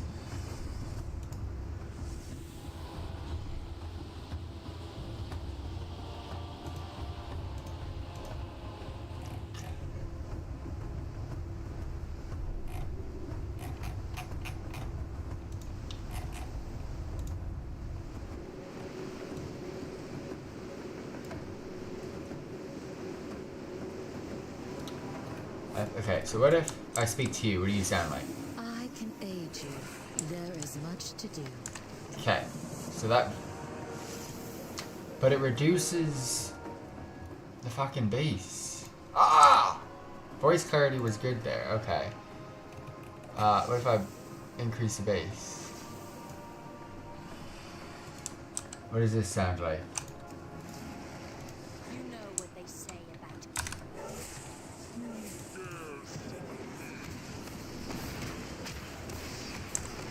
Something's off.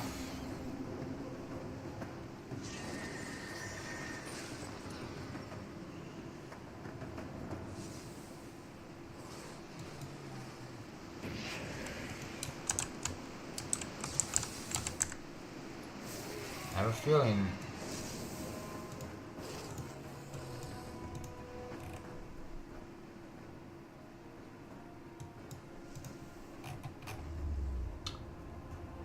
What the fuck? What was that? That's bass. I don't want that. But we're just back to this bullshit. So... Greetings, adventurer. So you sound fine. Ah, damn it. Why did they change my setting? This... I didn't call for this bullshit. Oh my gosh, but Razer, why are you doing this to me?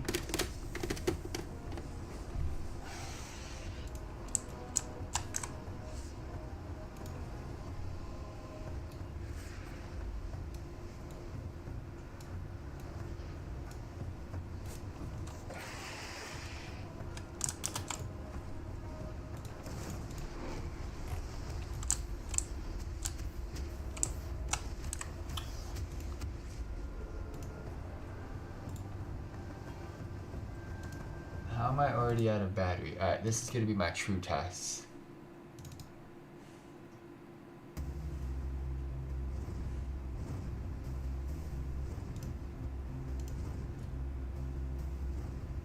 Actually, let's play this. I'll get copyrighted, but it's fine.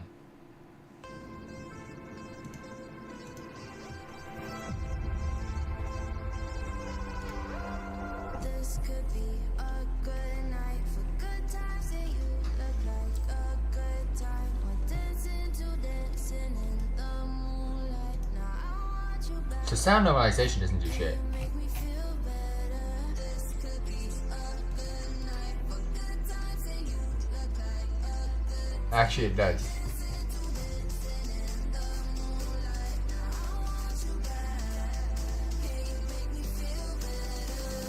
Do you think you're better off alone? Want you back? Can you make me feel better? Do you think you're better off alone? Alright, we're gonna rock with this for now. Hi! What did we get? What did we get? We got a box of volatile reality. What? Oh, they changed. Okay, so that's that. Dilated is gonna give me a staff so I can vendor it. Ooh. That looks new. Farewell. Speak quickly. I got 2 of these. No! There's plenty. That means I have to do 2 more rifts this week. Oh well, we'll get closer. Ooh, weapons.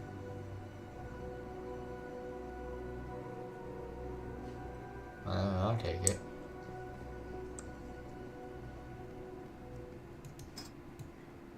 Oh, that's the level up stuff. I mean, that's the upgrades. Alright. We're gonna sort out this.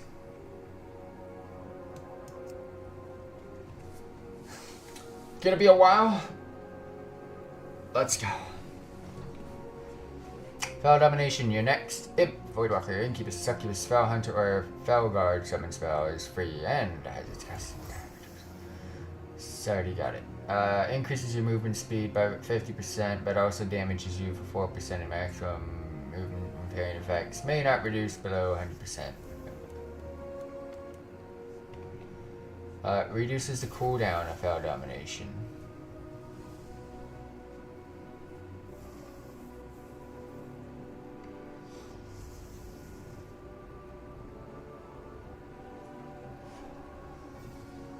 When Soul Leech absorbs damage. So I don't care for Burning Rush, and I don't care for Fel Pact because I don't really need to reduce Fel Domination's cooldown. And then Burning Rush, I don't really care for it.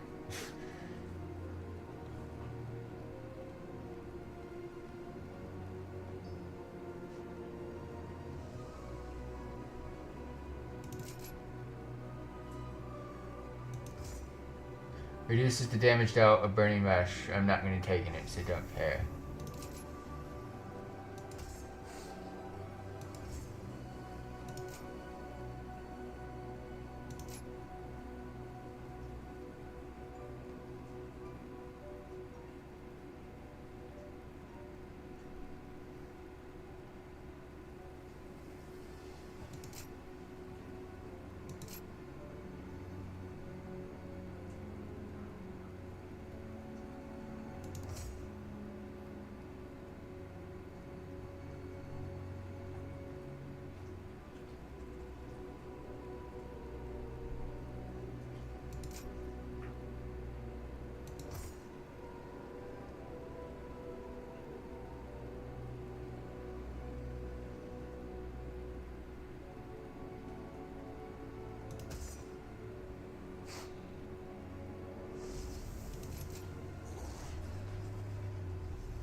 Okay, so I got it.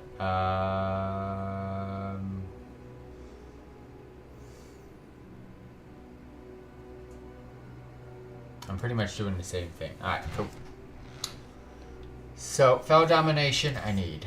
I've got that. I don't care for Burning Rush. So, Fel Domination, your next Imp, Voidwalker, Incubus, Succubus, Fel Hunter, or Fel Guard summon spell is free and has its casting time reduced by 90%. Demonic Circle, you automatically get it. Burning Rush increases movement speed by 50%, but also damages you for 4%. I really don't care. Fiendish Stride reduces the damage dealt by Burning Rush by 25%. Don't care because I'm not taking Burning Rush. Fel Pact reduces the cooldown of Fel Domination by 30 seconds. Don't care. It's good enough as is. Demon Skin, your Soul Leech absorption now passively recharges at a rate of 0.2% of maximum health.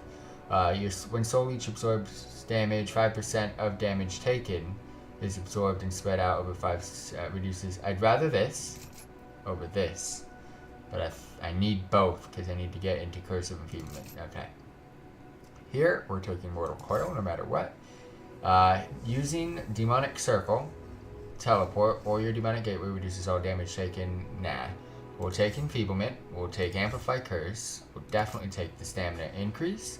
We'll definitely take the attack speed by primary pet increase. We'll definitely take the damage done by your primary pet increase. Definitely take the maximum health increase by both. Don't care for Banish. Alright. Don't care to reduce the cooldown of Amplified Magic. Drain Life. I'm not going to be doing Drain Lives. I'm going to be taking the Health Stones. Don't care for the CCs. Demonic Gateway for sure. And when you use a health zone, gain 7% leech. I might do that one, but I'm gonna hold off on it for now. Don't care for Shadow Fury. We'll definitely take Dark Pact.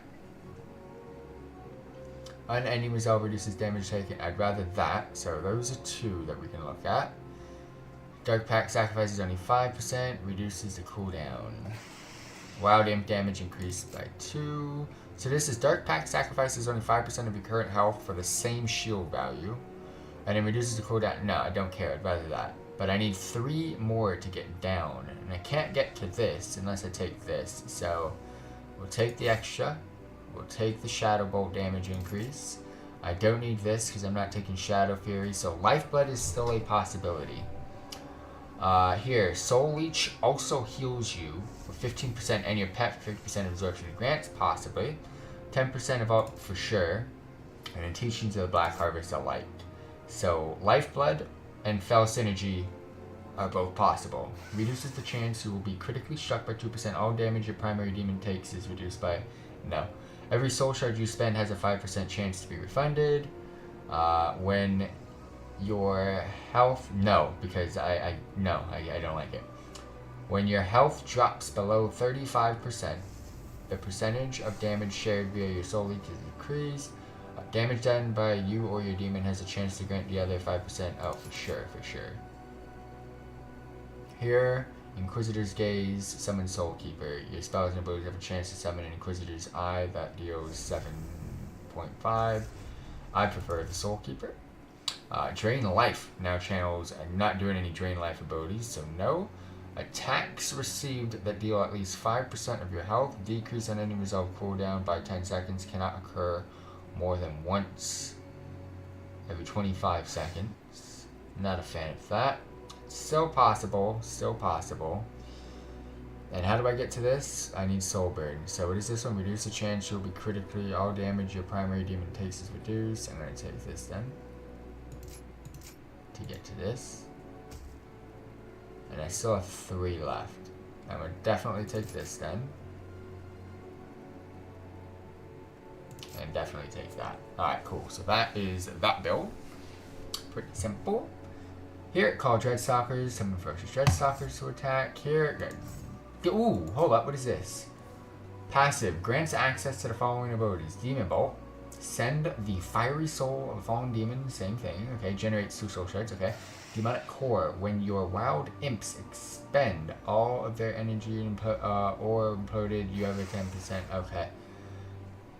When you summon Dreadstalkers fade away, you have a 100% chance to absorb their life essence to stack Demonic Core. Oh, okay, so they've changed. Oh, I like that. When your Dreadstalkers charge into battle, their Dreadbite attack now hits all targets. That's the Dread build. Annihilating Training. Your Felguard deals 20% more damage and takes for sure. Okay. Handigledon has a 10% chance to generate a charge of Demonic Core. Give me my Vile Fiend, please. Give me my bombers, please.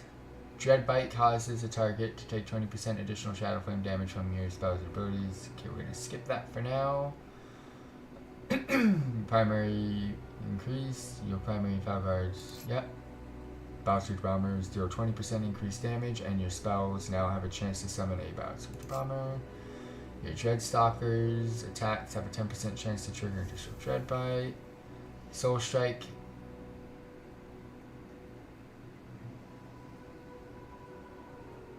But I don't have... Oh, hold up. Oh! Soul Strike deals 20% increased damage and generates a Soul Shard. Reduces the cast time of summon Vile Fiend by 0.5, and your Vile Fiend now deals... Take that. Shadow's Bite. When your summoned Dreadstalker fades away, they increase the damage of your Demon Bolt. Implosion, I don't care for. Heavy-handed, increase your primary Felguard's crit. That'd be nice, but it'll bypass. Give me a Felguard. Increase the crit of your Wild Imps Firebolt. Increase Handigledon's damage by 15% and the crit chance. Don't care. Power Siphon I need. So, how do I get there?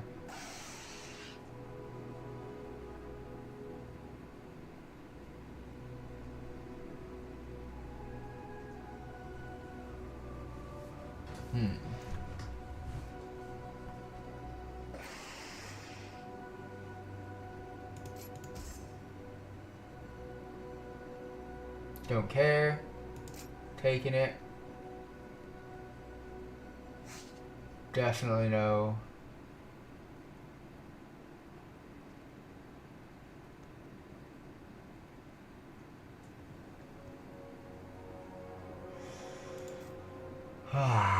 This is just such a... I hate this build. Why did they charge so much? Alright. Dreadstalkers, you need. Demoniac, we need.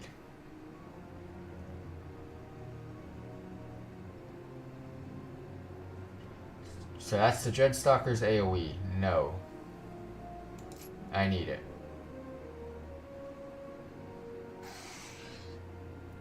Do a 10% chance to generate a charge of demonic core. I just no. That's a maybe. I'm taking Vile Fiend. I'm taking Vile Scourge.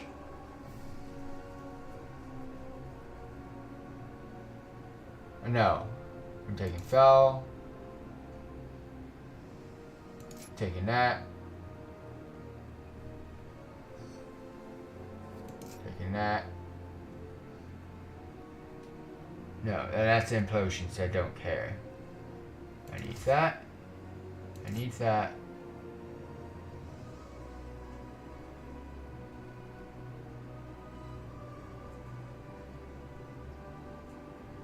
Okay, so I need Power Siphon. And the only way for me to get there is going to be Shadow's Bite.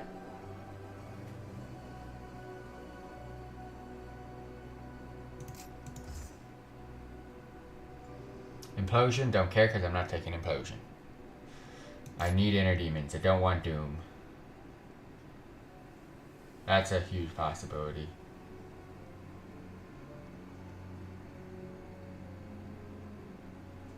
That's nice.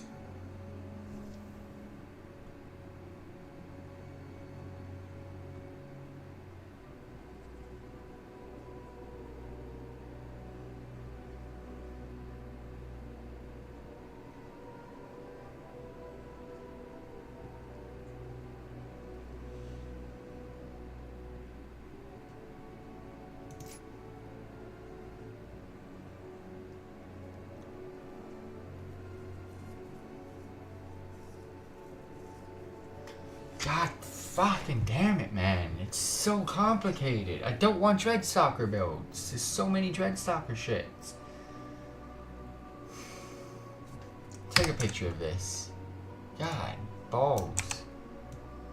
This takes so long to do and it's just so annoying. I gotta go into paint if we can get this done. What is it that I want to do? I knew this was going to take a while. I want to remove all Dreadstalker stuff, but how was I going to... Okay. This left side's perfect. I can't make that better. Okay, so we need that for sure. We need that for sure. We need that for sure. This is Dreads, so I don't want Dreads at all. I'm going to put big red dots in the Dreads. Actually, X out the Dreads. X out the things I don't want. I need this. I need this. I need this to even start. Hand of Gul'dan has a 10% chance to generate a charge of demonic core. Hand of Gul'dan, 10% chance to generate. I'm gonna put a yellow circle on that.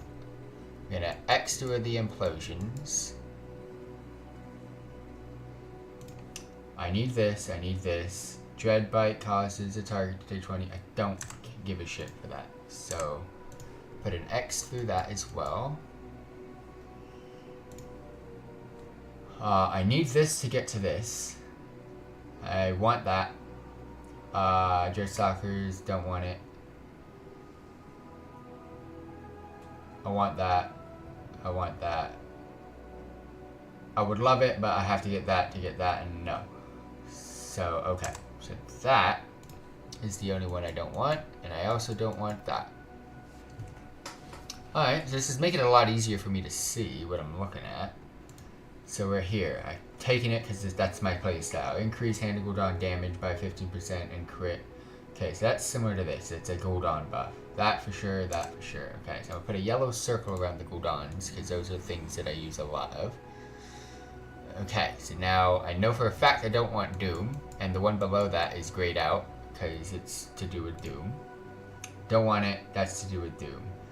Passively summon, I need it for sure. That's with Implosion. Did I X that? I did. Perfect. This is pretty damn fucking good.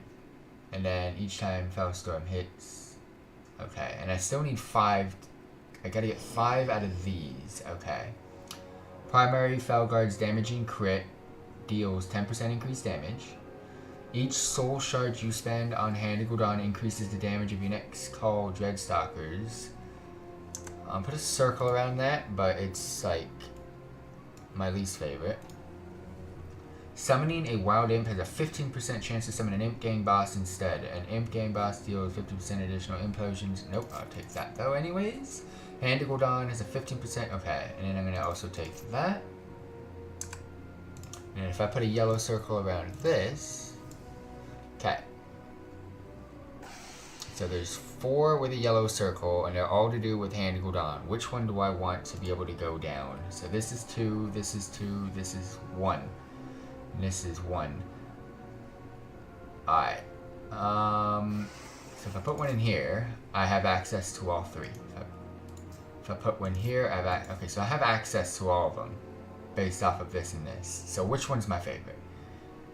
Each soul shard you spend on Hand of Gul'dan increases the damage of your next call Dreadstalkers by 2%. So no. Hand of Gul'dan has a 50% chance to burn its target for 6k every 2 seconds for 6 seconds. Okay. Increase Hand of Gul'dan's damage by 50% and the crit chance of Hand of Gul'dan by 50%. Fuck that, yeah. Okay, so now we're here. Nether Portal for sure. Demonic Tyrant for sure. Your Felguard deals 20% additional damage. Soul Strike now deals 25% of its damage to nearby enemies. That is a no, because I don't play that style. So we can X that. Did I choose? Okay, so I don't need this anymore. We're good. We've gotten ourselves all the way down here. Okay. Demons summoned from your nether portal deal 15% increased damage. When your wild imps cast Foul Firebolt, you gain an application of soul and power. After you reach 75 applicants, your next demon bolt deals 60% increased damage, or your next shadow bolt. That's fucking boring. Shadow bolt deal 2% addition. I mean, I want Gul'dan's ambitions. So that's, and then I want, I think, one of those, but when your wild imps, I only have 5 left. When your wild imps cast Fell Firebolt, you gain an application. After you reach 75, your next demon bolt deals 60% increased damage, or your next shadow bolt deals 60% increase. That's just, no. Shadow bolt and demon bolt deal 2% additional damage per, I mean, that's pretty fucking good. Summoning generates 3 soul shards. Hand of Gul'dan has an 8% chance to cast a second time.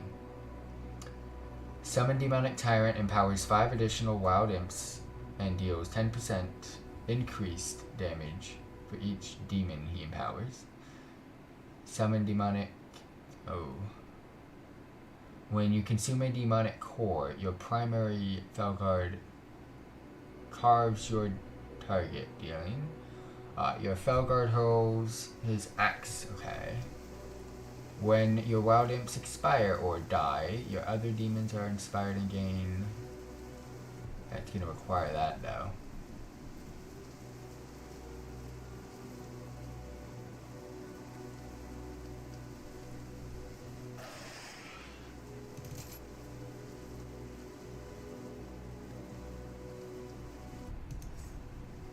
So I have 2 left.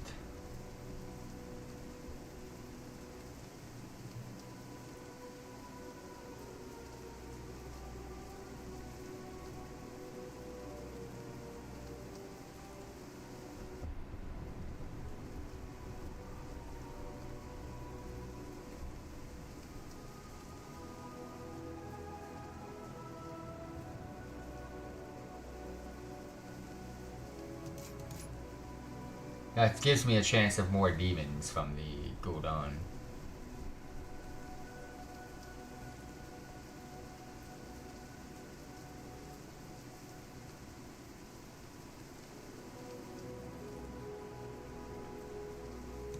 Alright, we'll take that.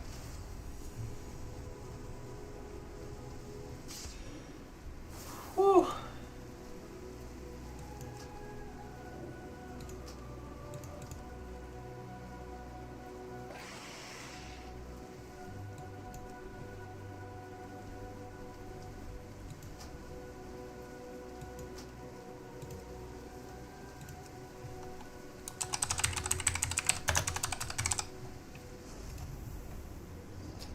Alright, and then here, what's changed?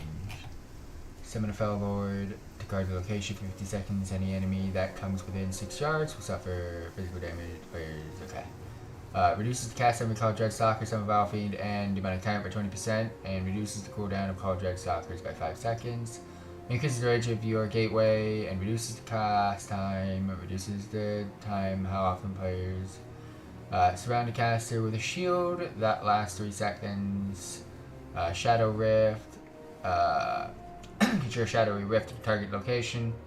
2 seconds. Enemy players within the rift.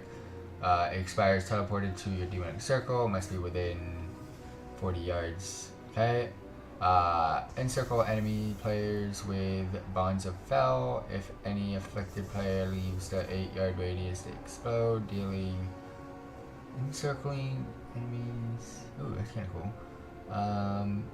Taking direct physical damage, and soul rip fracture the soul of the 3 enemy players in 20 yards into the shadows, reducing their damage, but done healing received souls are fractured up to 20 yards, so the players afflicted players can retrieve their souls.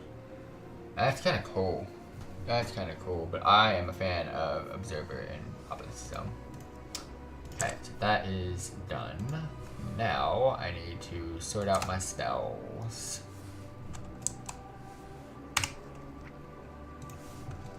Alright, so my pet is back to normal.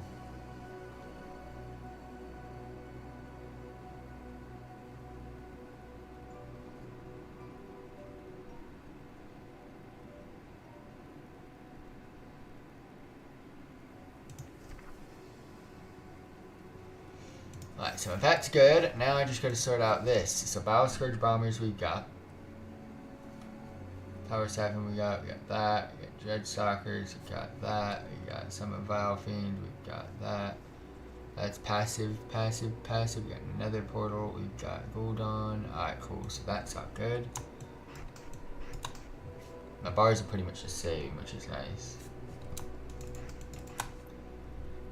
Curse, Axe Toss, Curse, Corruption is shit. Dark Pact, Create, Demonic, Teleport, Soul Well, Curse, Gateway, Drain Life, what the fuck is that? Ritual of Doom, Eye, Summoning, Fear, Shadow Bolt, Foul Domination, Soul Burn, Hell Funnel, Soul Stone, Mortal Coil, Subjugate, Summon, Passive, Passive, Passive, Unending, Swimming, Soul Keeper. Okay. And we got Mark, Auto Attack Cannibalize, Dragon Riding, Mechanism Bypass, Revive, Passive, Rank 2, Armor Skills, Racial, Vindicator, Shoot, Languages. Alright, so that's my bars, and it looks like they're all back to normal. So that's good news. Bad news is we're gonna have another rift soon before we even get to anything. Alright, so let's go do some profession weeklies then while we're here.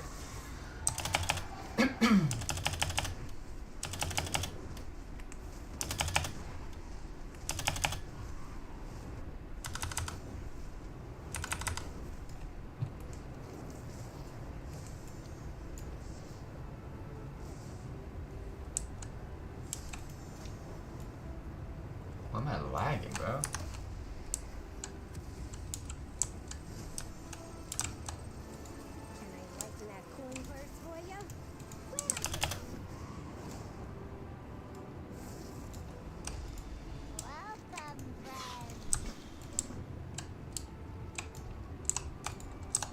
Am I losing frames?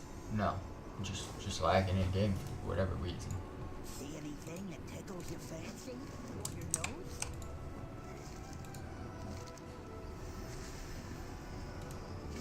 Oh, you fucks. So now we have... Of course you would do that. Hello. See you around. We now have profession weeklies for the actual news zone, so... Bring back knowledge. Not going to be able to do all of them, but as many as I can.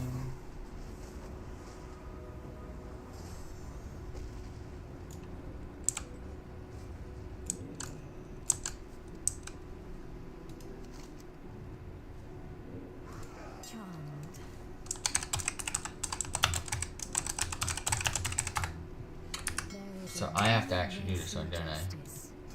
And it is life.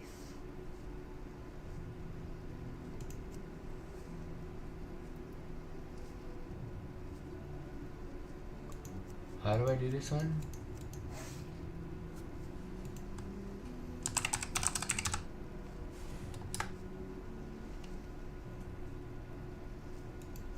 How the fuck do I do this one?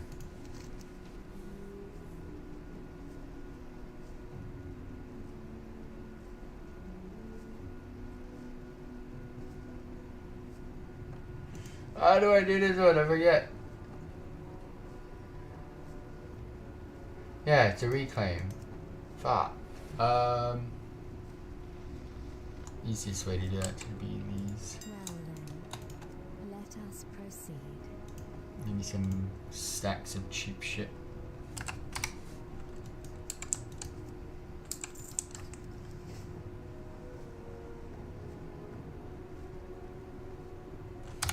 What's this?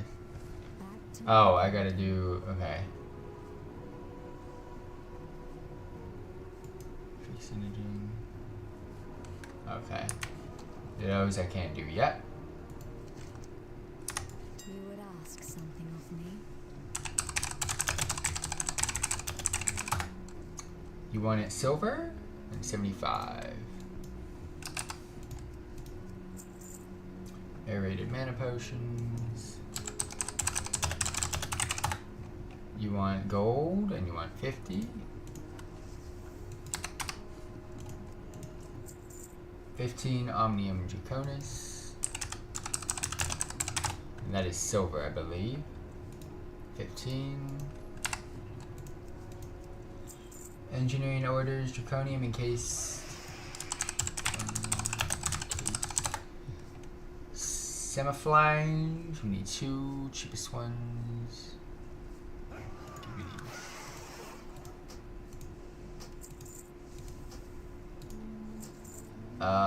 Engineering orders. 2. I need 4. I need 2. I need 4.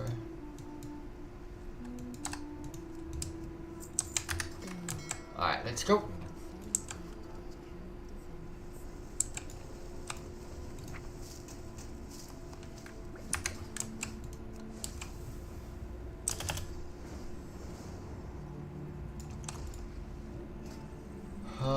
Crafting orders, Arclight.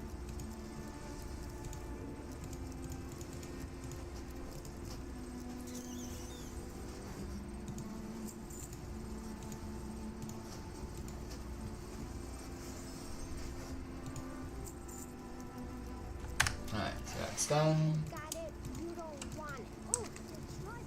Put that up there.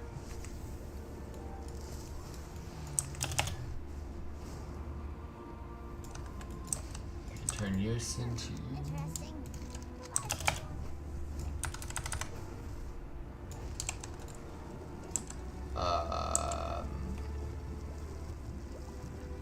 what the fuck is this?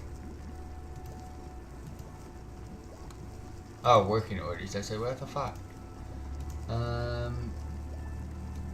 Do these.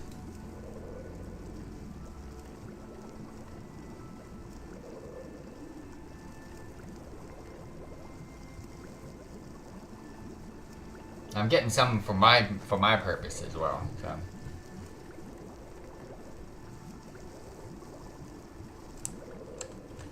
Usually I have these, but.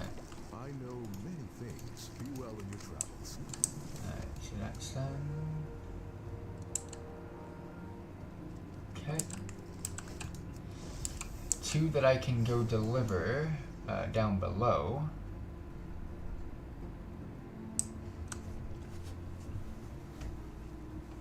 So complete the events. So campaign and those 2 quests are gonna be okay. I'm gonna go down. I have time to not have to use my portal right now, so. So I'm basically done with my weekly profession quests for now, because 2 of them require me to do the new content. So I'm just gonna consider that new content quests.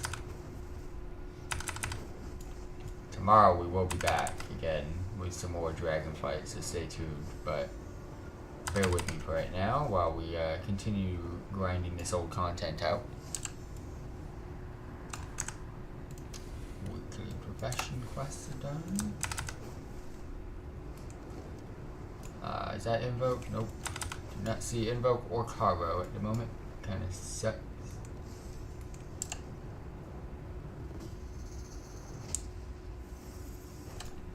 I am very close to buying a new headset. This headset is a mess now.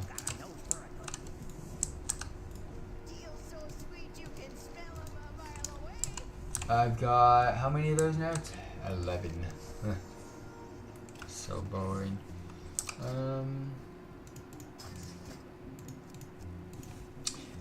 Invoke? No. Carlo? Ooh.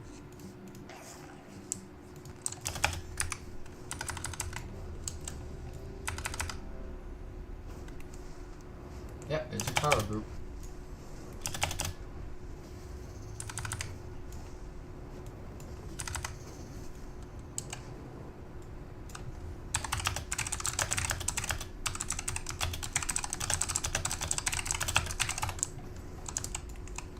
Alright, let's go.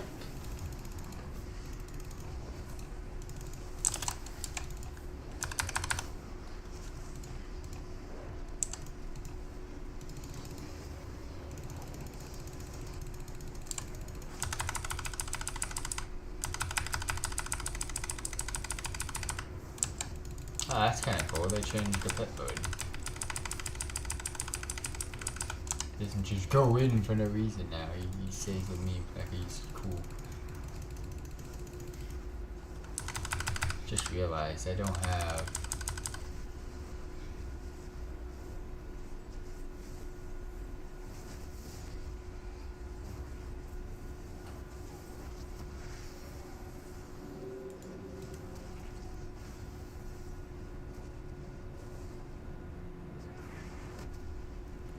I don't want to do. Alright, let's just kill this. Oh. What gives me that?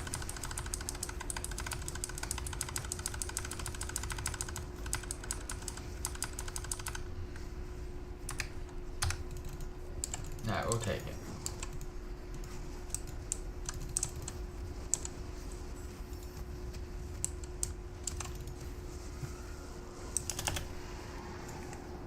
Oh.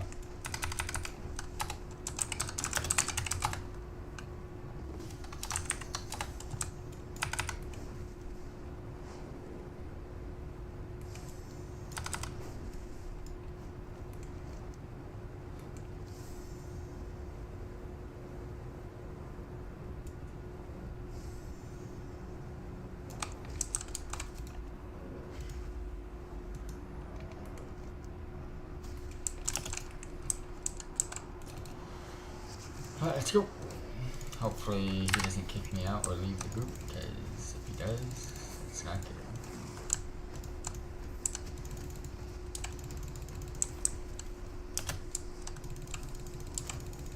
Nice.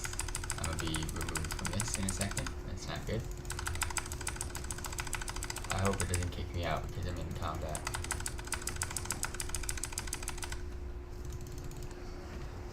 Feeling it, Mike.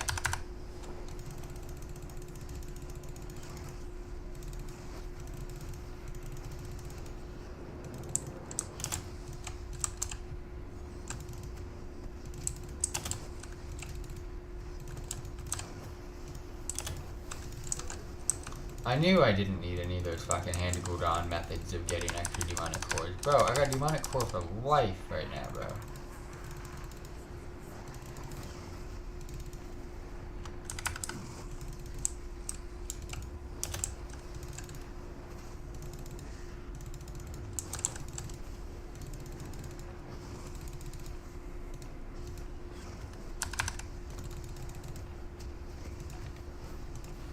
Heal my pet.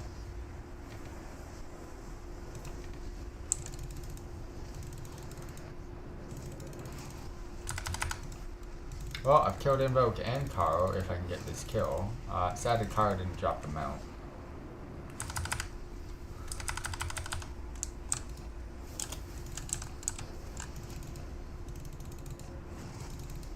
No! You fucking loser!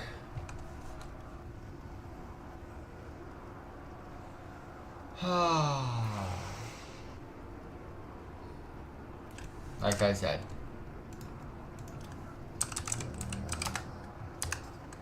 Now I can't kill it.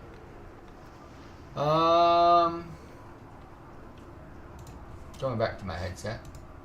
Figure out how I can lower this bass of some sort.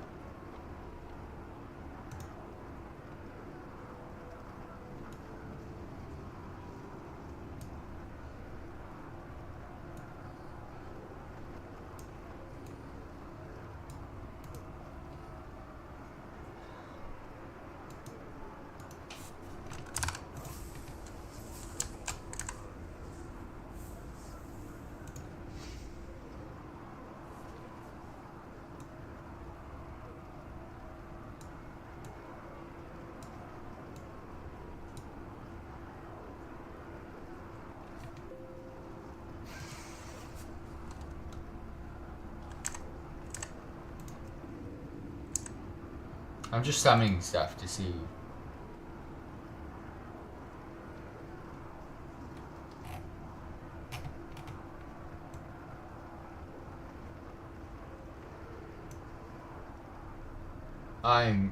Fuck off, Razer.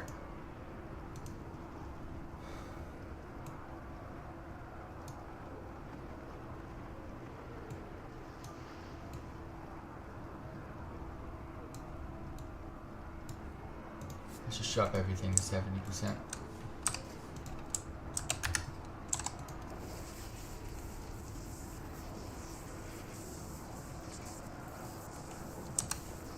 One more time. Okay. Actually, let's use this. Take me anywhere. Anywhere but there. Anywhere but there. I just wasted a portal.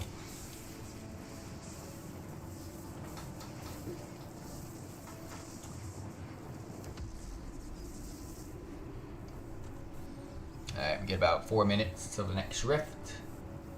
After this rift, we're gonna do a time walking dungeon to get that out of the way.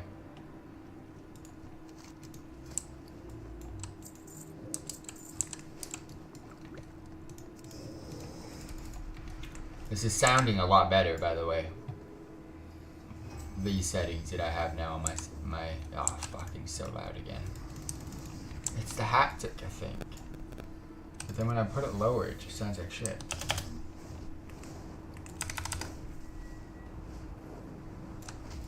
Looking for wares?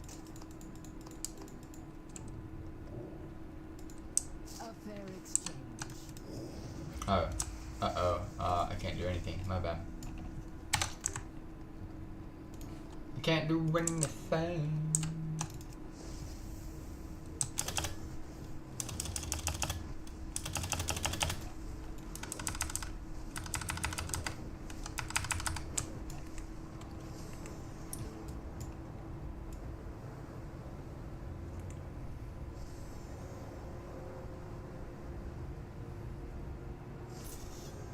Going to the bathroom.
My question is, what happens if I do put power savings on? Oh, there is none. There's no point. Alright. Well, it sounds better. It's just really bassy. But it's not the bass. It's weird to explain. We are waiting for a minute. Okay. Use that item yet? Dragon riding challenge courses and epic courses.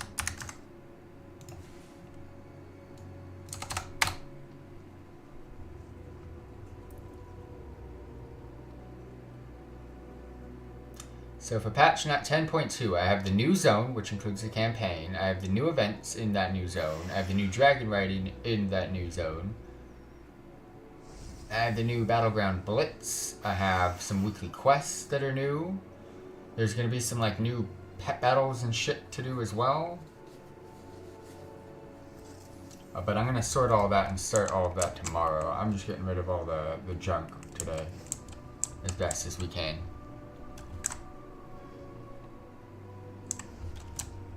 But I'm going to sort that out. You know, I'll do it while we're in this rift. Again, it's something else for me to just sit here and do.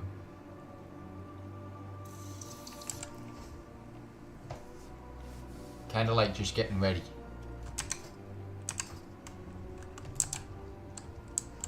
Alright, here we go. Champions, I am glad you are here.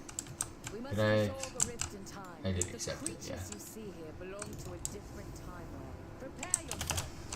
We must deal with this incursion. Then we will fix what is broken. Back. Am I good? Am I good? I just need to stay in tier hold. I think I'm good.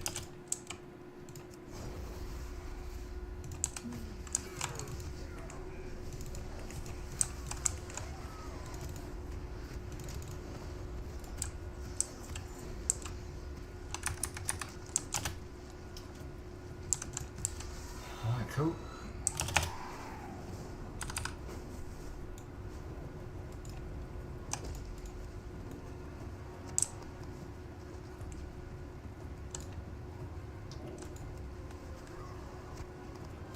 I always do this every single time, so bear with me.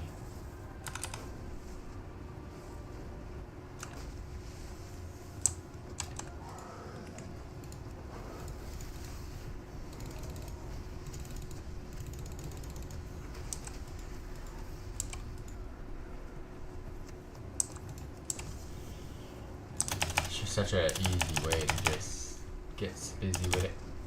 Alright, these ones I can do. I cannot do if there was any shit.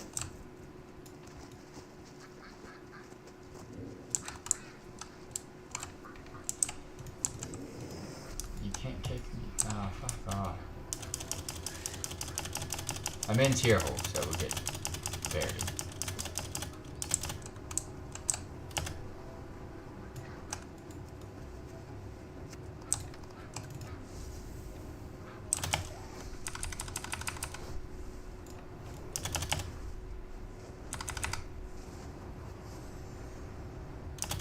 see anything else. Got about 6 minutes. I can do this. Alright. So, from an achievement perspective, these are statistics.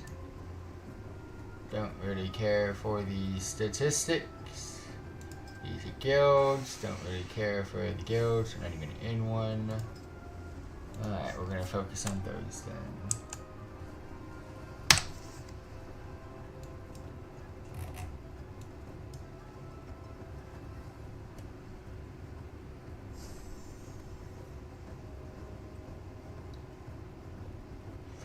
Alright, so that's what we're gonna have to do.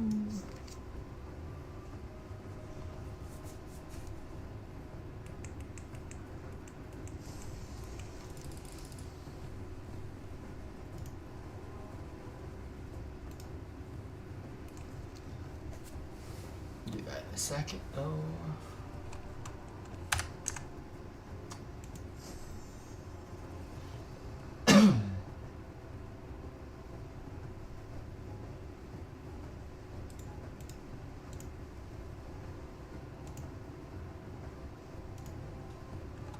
I'm debating whether or not to queue up.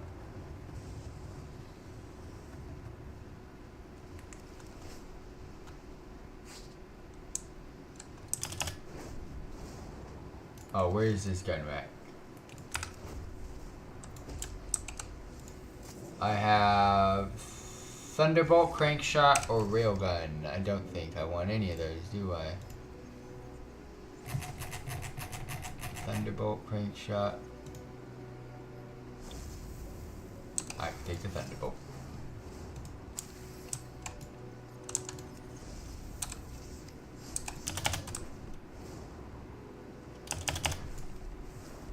Got 4 more minutes. Any quests? Anything else that I can do here before I sit back up?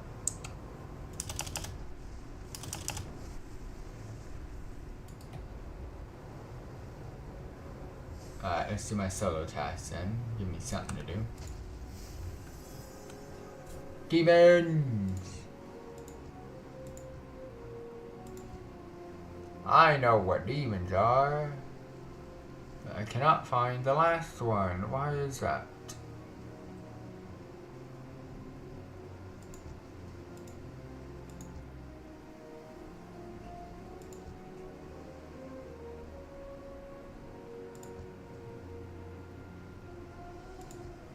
Oh. I see the 5 regular demons. I don't see... Oh. I didn't know that was a demon. My bad. Ooh, there's an Expedition Scouts pack here.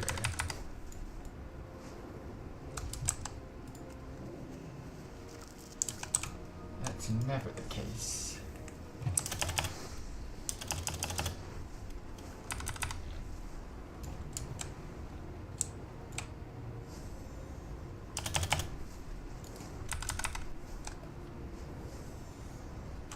We're not even gonna get the green crate.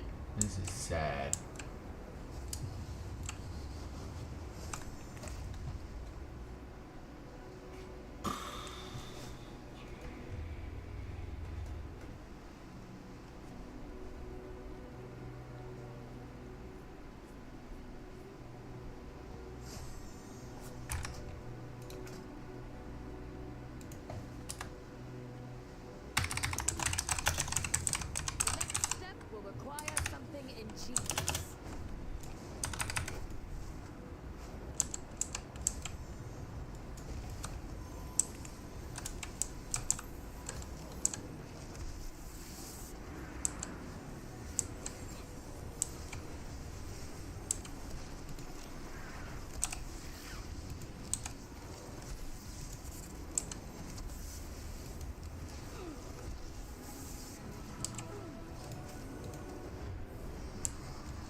What am I supposed to even be doing here?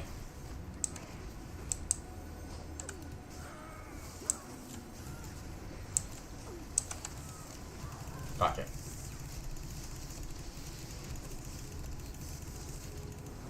Oh, I've already abused my fucking weapon.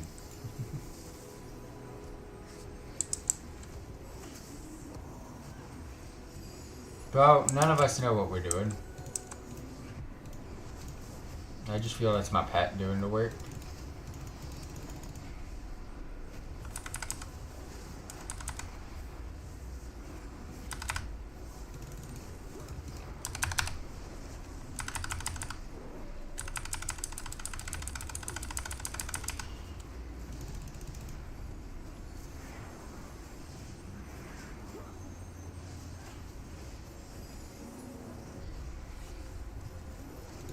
I don't like the fact that it doesn't show how many demons I have out anymore on top of my demonic tyrant.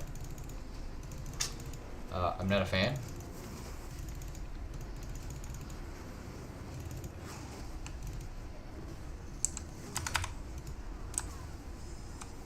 We got one. Let's use my auto loot.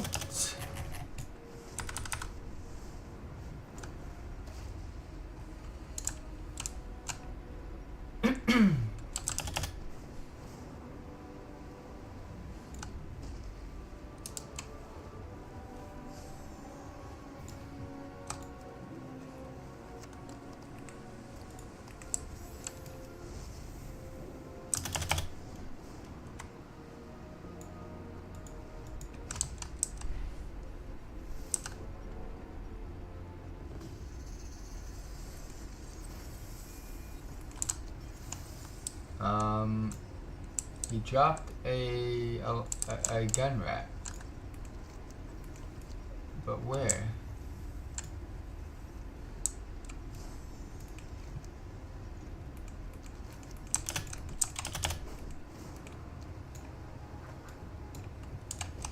Oh fuck, they're all gone, except the other one, but I ain't waiting. The Legion won the War of the Ancients. Demons corrupt this realm to its core. I got another rift to do, but probably won't do it until tomorrow. We cannot risk further exposure.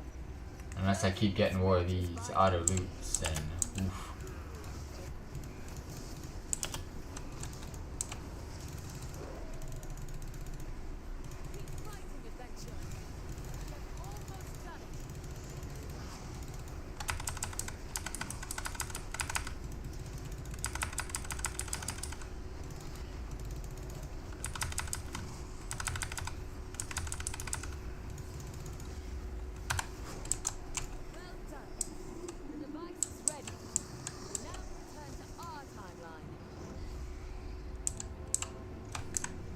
I'm actually gonna keep it here. I hear the bass a lot, really good here.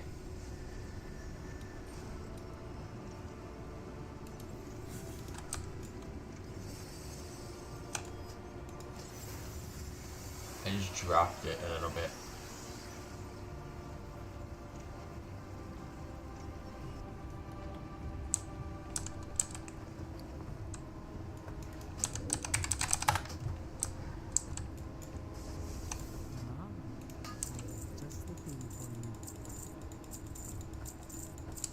Didn't get anything from that. I am gonna queue up for my dungeon, get that out of the way for the week. Still overly hearing some bassy shit, so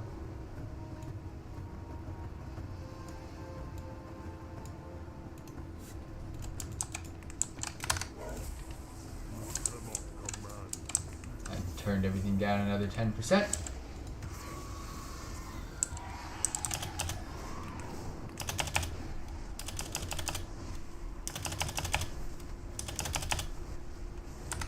What's my rep looking like? We're getting there, man. We're getting there. I might hit 16k with one more rift.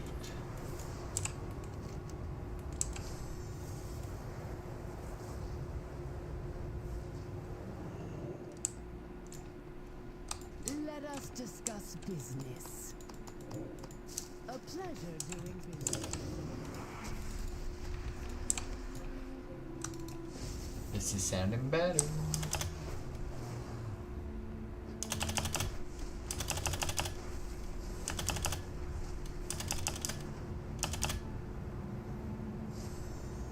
Alright, what's the queue timer? 10 minutes. Alright, so this is where we're gonna do it. 1, 2, 3. 1, 2, 3. 1, 2, 3. 1, 2, 3. 1, 2, 3. Let's check out Zarlek. Nope. Nope. Nope. Nope. Nope. Nope. Nope. Nope. Nope. Nope. Nope. Nope. But I don't see anything to do, so we're done. Forbidden Reach. Nope. Nope. Nope. Nope. Nope. Don't see anything else. We're good. Waking Shores. Nope. Nope. Nope. Nope. Nope. I'm gonna go check that out. Nope. Nope. Nope. Nope. Nope. Nope. Nope. We're good there.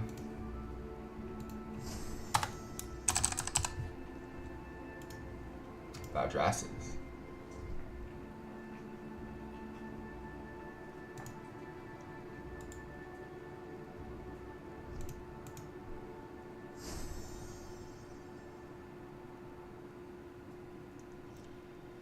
Nothing here.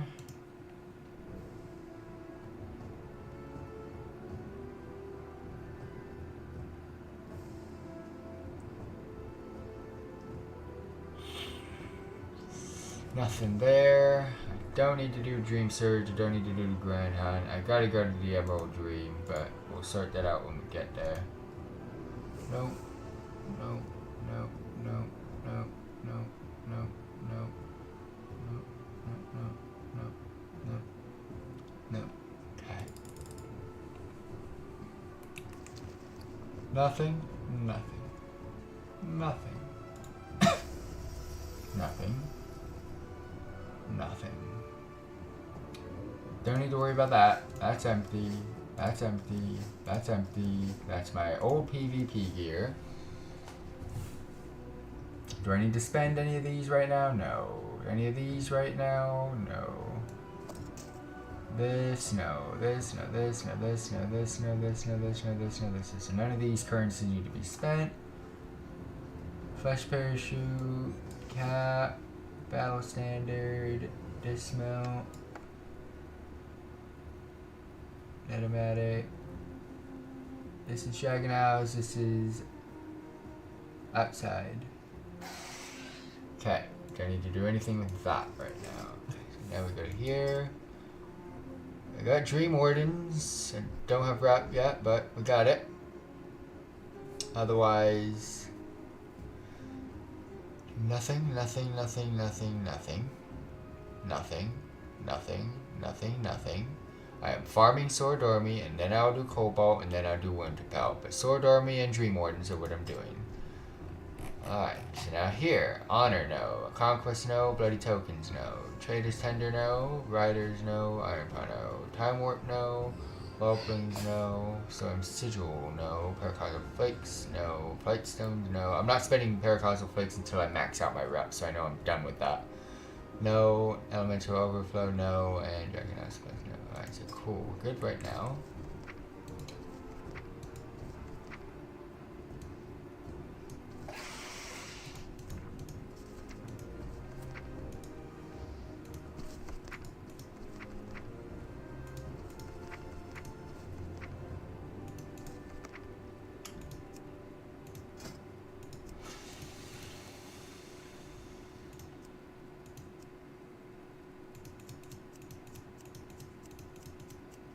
Anything fishing related?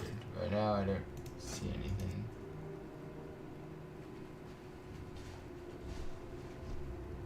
Okay, so fishing's the same. Cooking.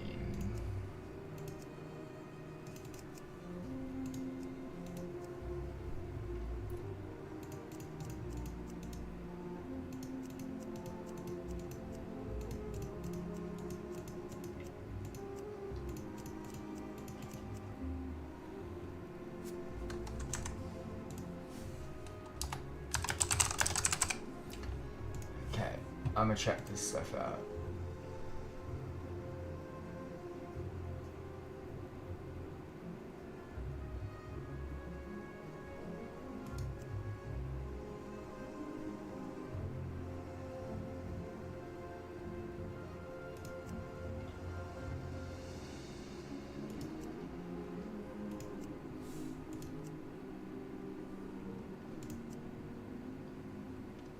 Seeing if I need to craft any of this stuff. I don't think I do.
Okay, so this is Emerald Bounty Plump Dream Seed. So there's a treasure in the Emerald Bounties, and I will get it.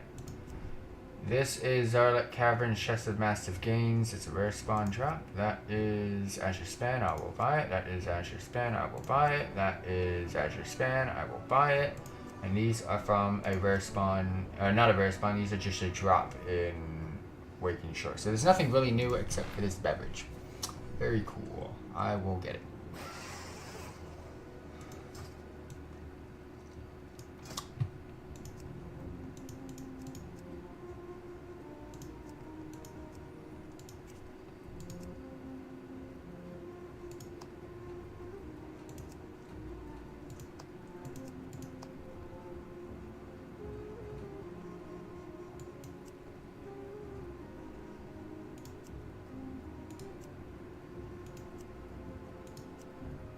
A lot of the stuff that I'm going to be getting, or that I need to do with professions, requires me to level up first, so.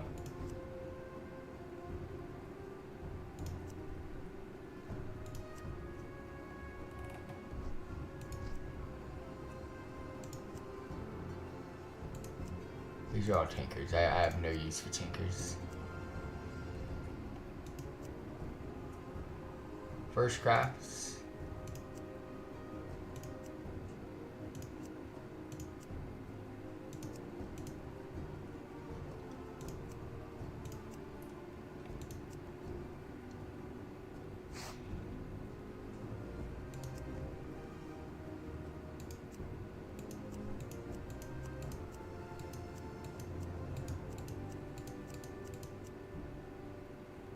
These are 319s.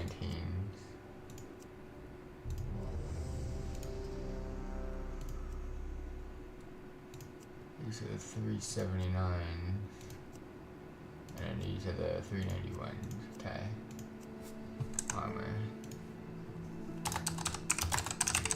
Okay, we'll go back to this in a bit. Let's get into the dungeon. Grim Rail Depot, please.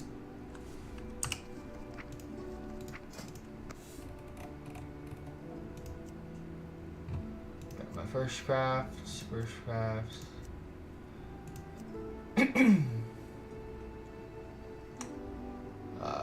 Gun doesn't do shit for me. Scopes don't do shit for me. Fireworks don't do shit for me. Explosives don't really do shit for me.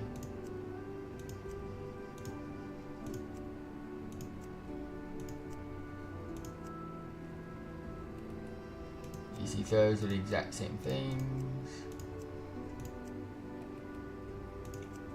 Got it. Doesn't.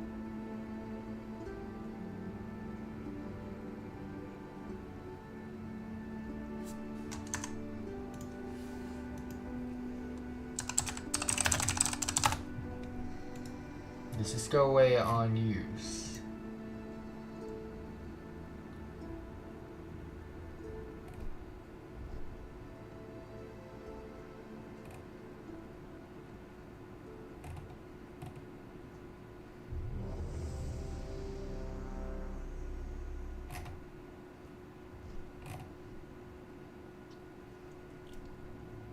It is consumed on you, so that's why I don't want it.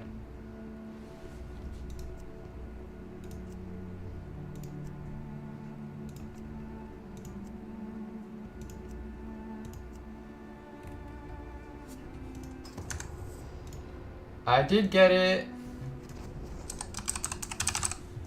Great Grimrail. Let's go. Get through this quick.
Easily the best engine to get during Warlords.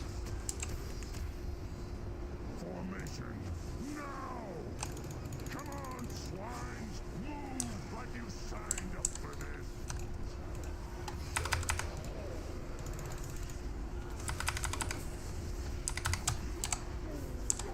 They buffed up the Soul Keeper somehow.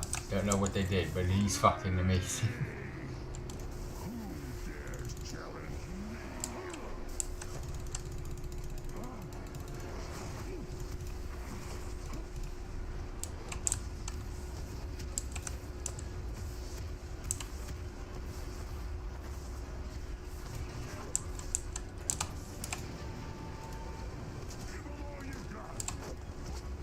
You ain't hitting me. I got a LOS, the beam. I've got my sights on you.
That was a bit weird. It does a lot more damage than it used to.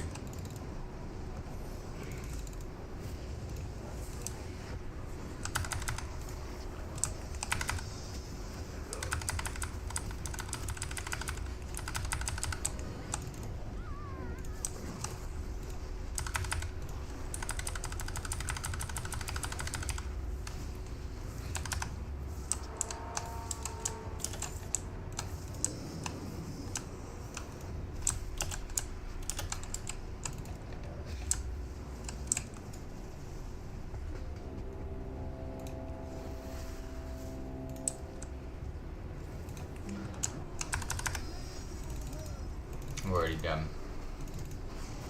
Love to see it.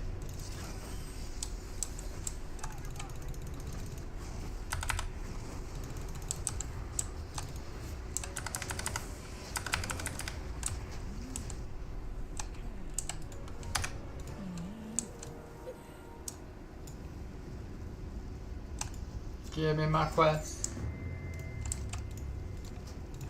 That's all I went there for. Let's finish off the profession thing that I was doing really quick. I was at engineering and equipment.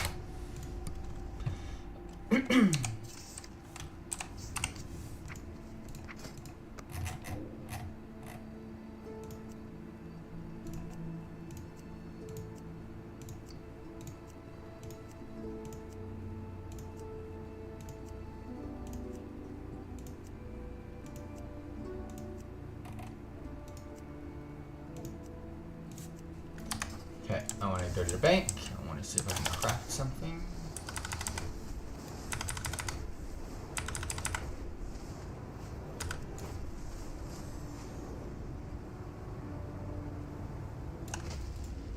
How many of these do I have? I have one. Alright, let's do one. To run away.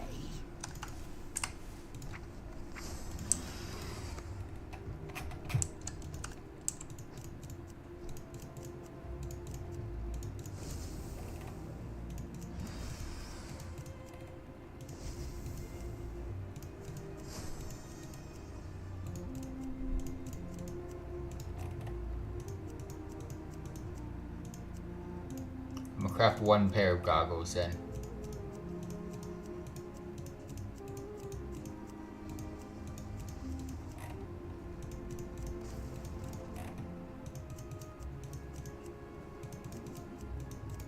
I think that's all I can craft at the moment.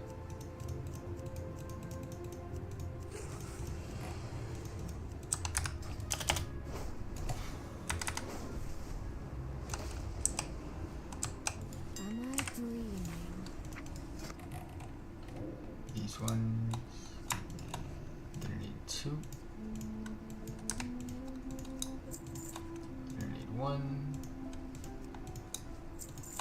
Gonna need two. Gonna need two. Gonna need two.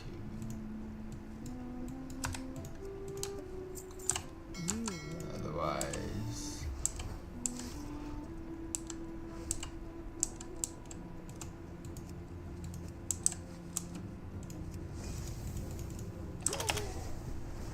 question is, does anyone want these made? Nope. Alright, well, I'm making them. Oh, I didn't get the stuff out. 1, 2, 3, 4, 5.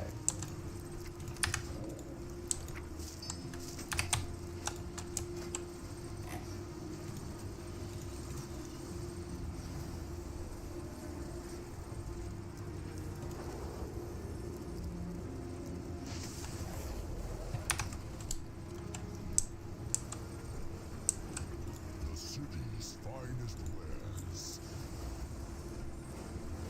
Return to me soon. Transmog. Transmog. Best goods in the islands. You'll find no better in the city. You'll find nothing better in the islands. Alright, so now I want to look at my engineering. What do we gotta learn here? This is Tinker Malfunction Spec. Tinker Malfunction Spec. I get that from the spec. Tinker malfunction spec. Alright, those are discoveries. Spec. I get that from the spec. I get that from the spec. PvP victory. This is the new one, I'm assuming. Yeah, this is the shitty goggles. It's a rest. Oh, purchasable on auction house. I get these. Verdant combatants.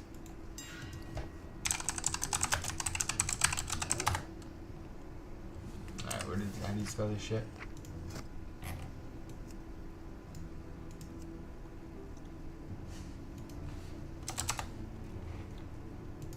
Combatant. Cool. Oh, 92k. Nah, fuck this shit. Nah, fuck it. I'll get these though. Just gotta play some arena. Some PvP. Smoky. Let's see if I can buy this one yet.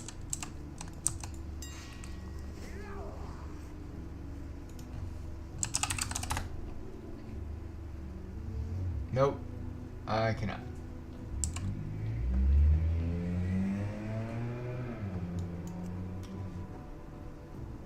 Discovery requires a spec. Discovery requires a spec. Discovery requires a spec. The discoveries are the ones I need to level up my profession for. It requires my spec. Oh, gather Jardin Cache Zone Awakening Shores. Requires a spec. Mechanical Mine spec. Spec. Spec. Spec. Spec. Discovery. Like, I will get this. I will get this stuff. So, alright, cool. Professions, good. Let's look at alchemy really quick.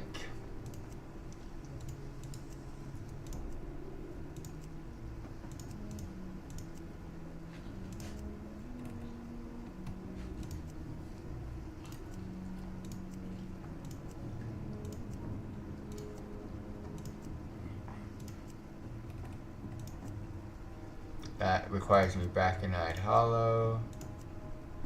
There's another one for Brackenhide Hollow coming up in here.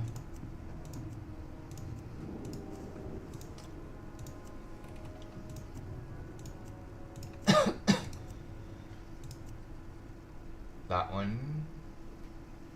No.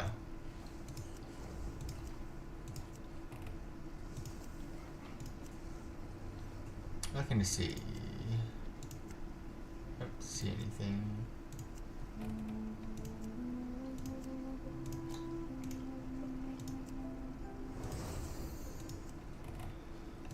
This spec, this discovery spec, this.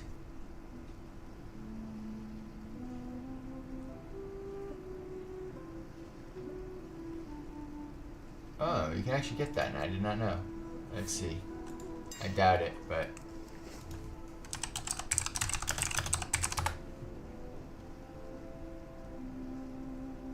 what do you call it? Codex of Ultimate Power. Nope. Spec. Treasure, that's the new one. Spec. Spec. Spec. That is Animated Codex of Ultimate Power. Spec. Spec.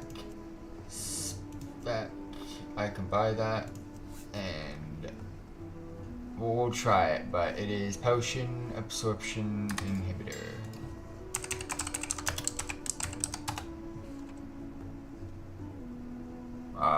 Does it have a recipe name?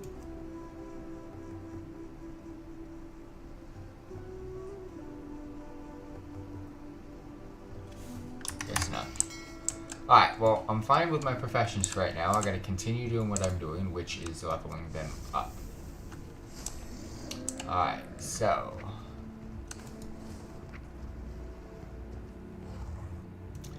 here we're good. Oh, this is what I'm at. Okay. Yeah.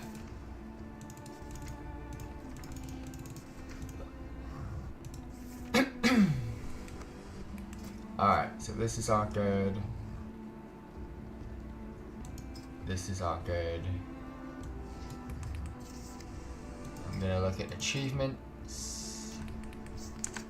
Okay.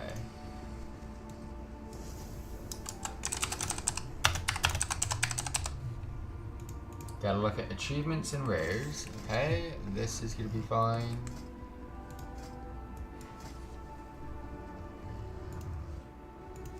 Nothing yet. Nothing yet.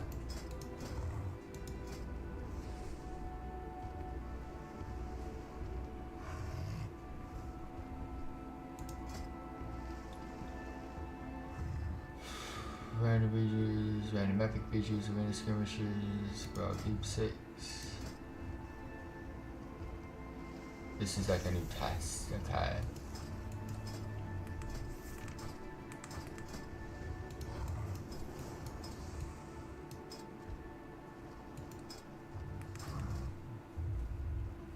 So Battleground Blitz. I'll pick up the quest for now.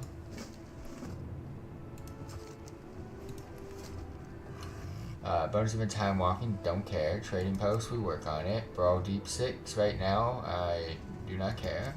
Darkmoon Fair, Raid Finder, Aid in the Accord. I cannot pick it up yet, so we'll wait. We're gonna pick it up before we go into the new stuff.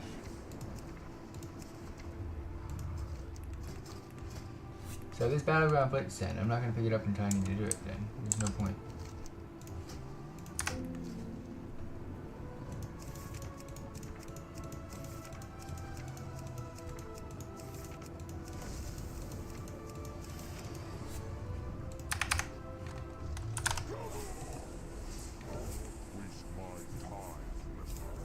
Alright, I think we're good.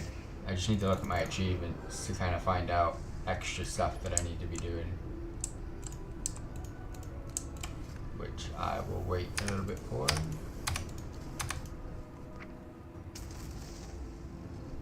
Darkmoon Fair, time walking, dungeon event, loop 6. We're good.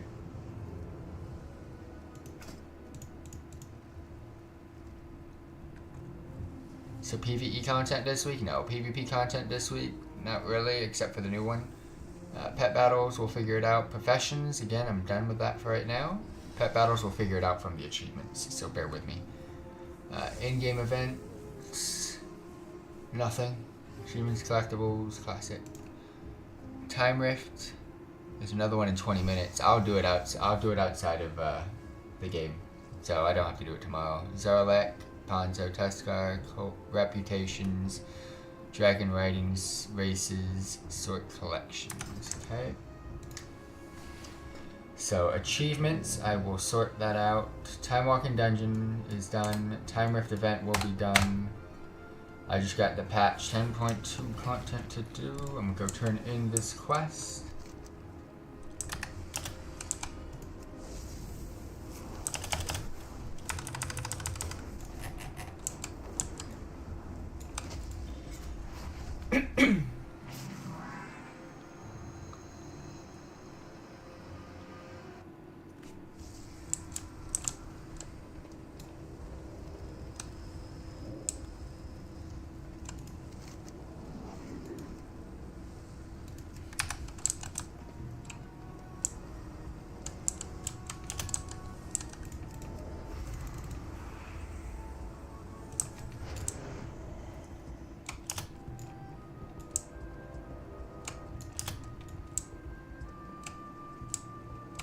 That one?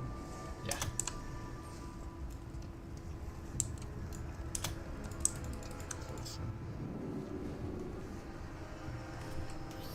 What a long night tonight was. So Death of Chromie, no Artifact, no Tomb, no Emerald Dream. These are 2 profession weeklies. We will do that when we get into the dream. Whew. What a night. What a night.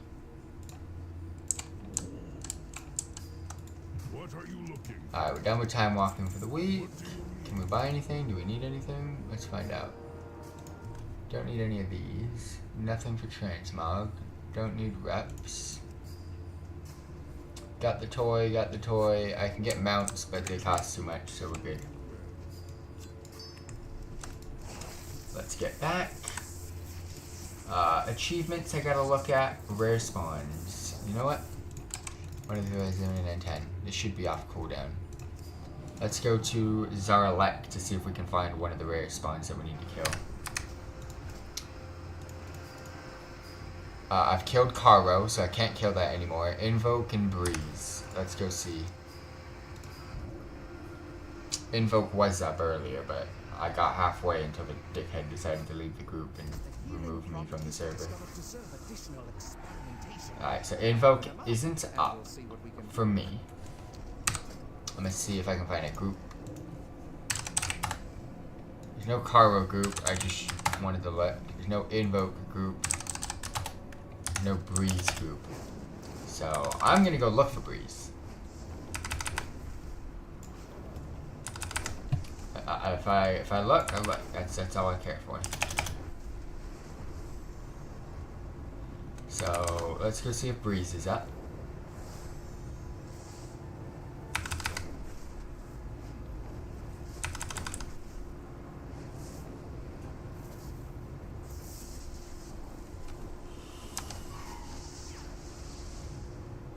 I hate this thing.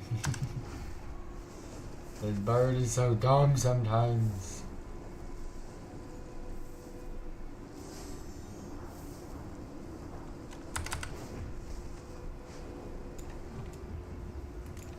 Alright, Breeze is down here. Get my macro out. And then what's the other one? Lunkers, an Ice Blade trio. Well, we'll see if there's any storms up, but not really too focused on that. Alright, so this is where Breeze can spawn. Now, oof, that was laggy. Let's see if we can find him. I found him. Alright, come here. Can you give me what I need, please?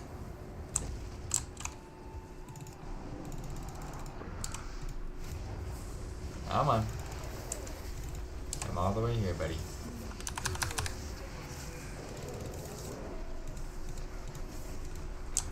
Alright, he's dead. We actually found Breeze. So we killed... I got nothing. Nice. Alright, so I killed Breeze and Caro. There's no storm here.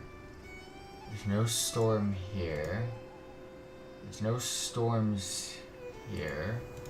There's a storm in Waking Shores. So, let's go to Waking Shores, and then we are done for the night. I gotta look at my achievements, but I'm gonna do that on my own time. And then I'm gonna do the Rift at midnight, so I don't have to do it tomorrow. But thank you all very much for dropping by and tuning in. Much appreciated. If you got questions, let me know. I will be sure to get you guys back in with all the new patch 10.2 content tomorrow, so stay tuned.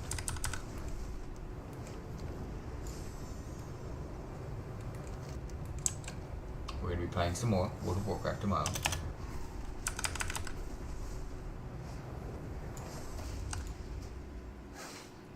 Let's go to that one. So rares done. Achieves I gotta look at. I'm going to look at Achieves in a minute to finish off my to-do list. There is no rare spawn there, so no Ice Blade trio, so that means I am going to head on back to Thadrasa so I can go do that Rift.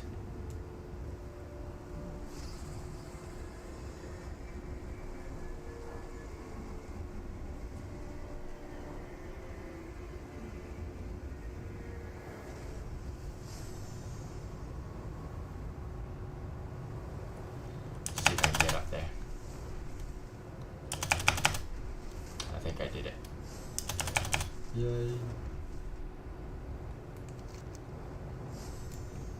Ooh, Rockmer's up. But yeah, subscribe to us on YouTube. Follow us on Twitch and Kick. We are live on both YouTube and Twitch at the moment. And that is going to be it for the night. So I will catch you guys in a bit. Much appreciated. And yeah, thank you very much for dropping by.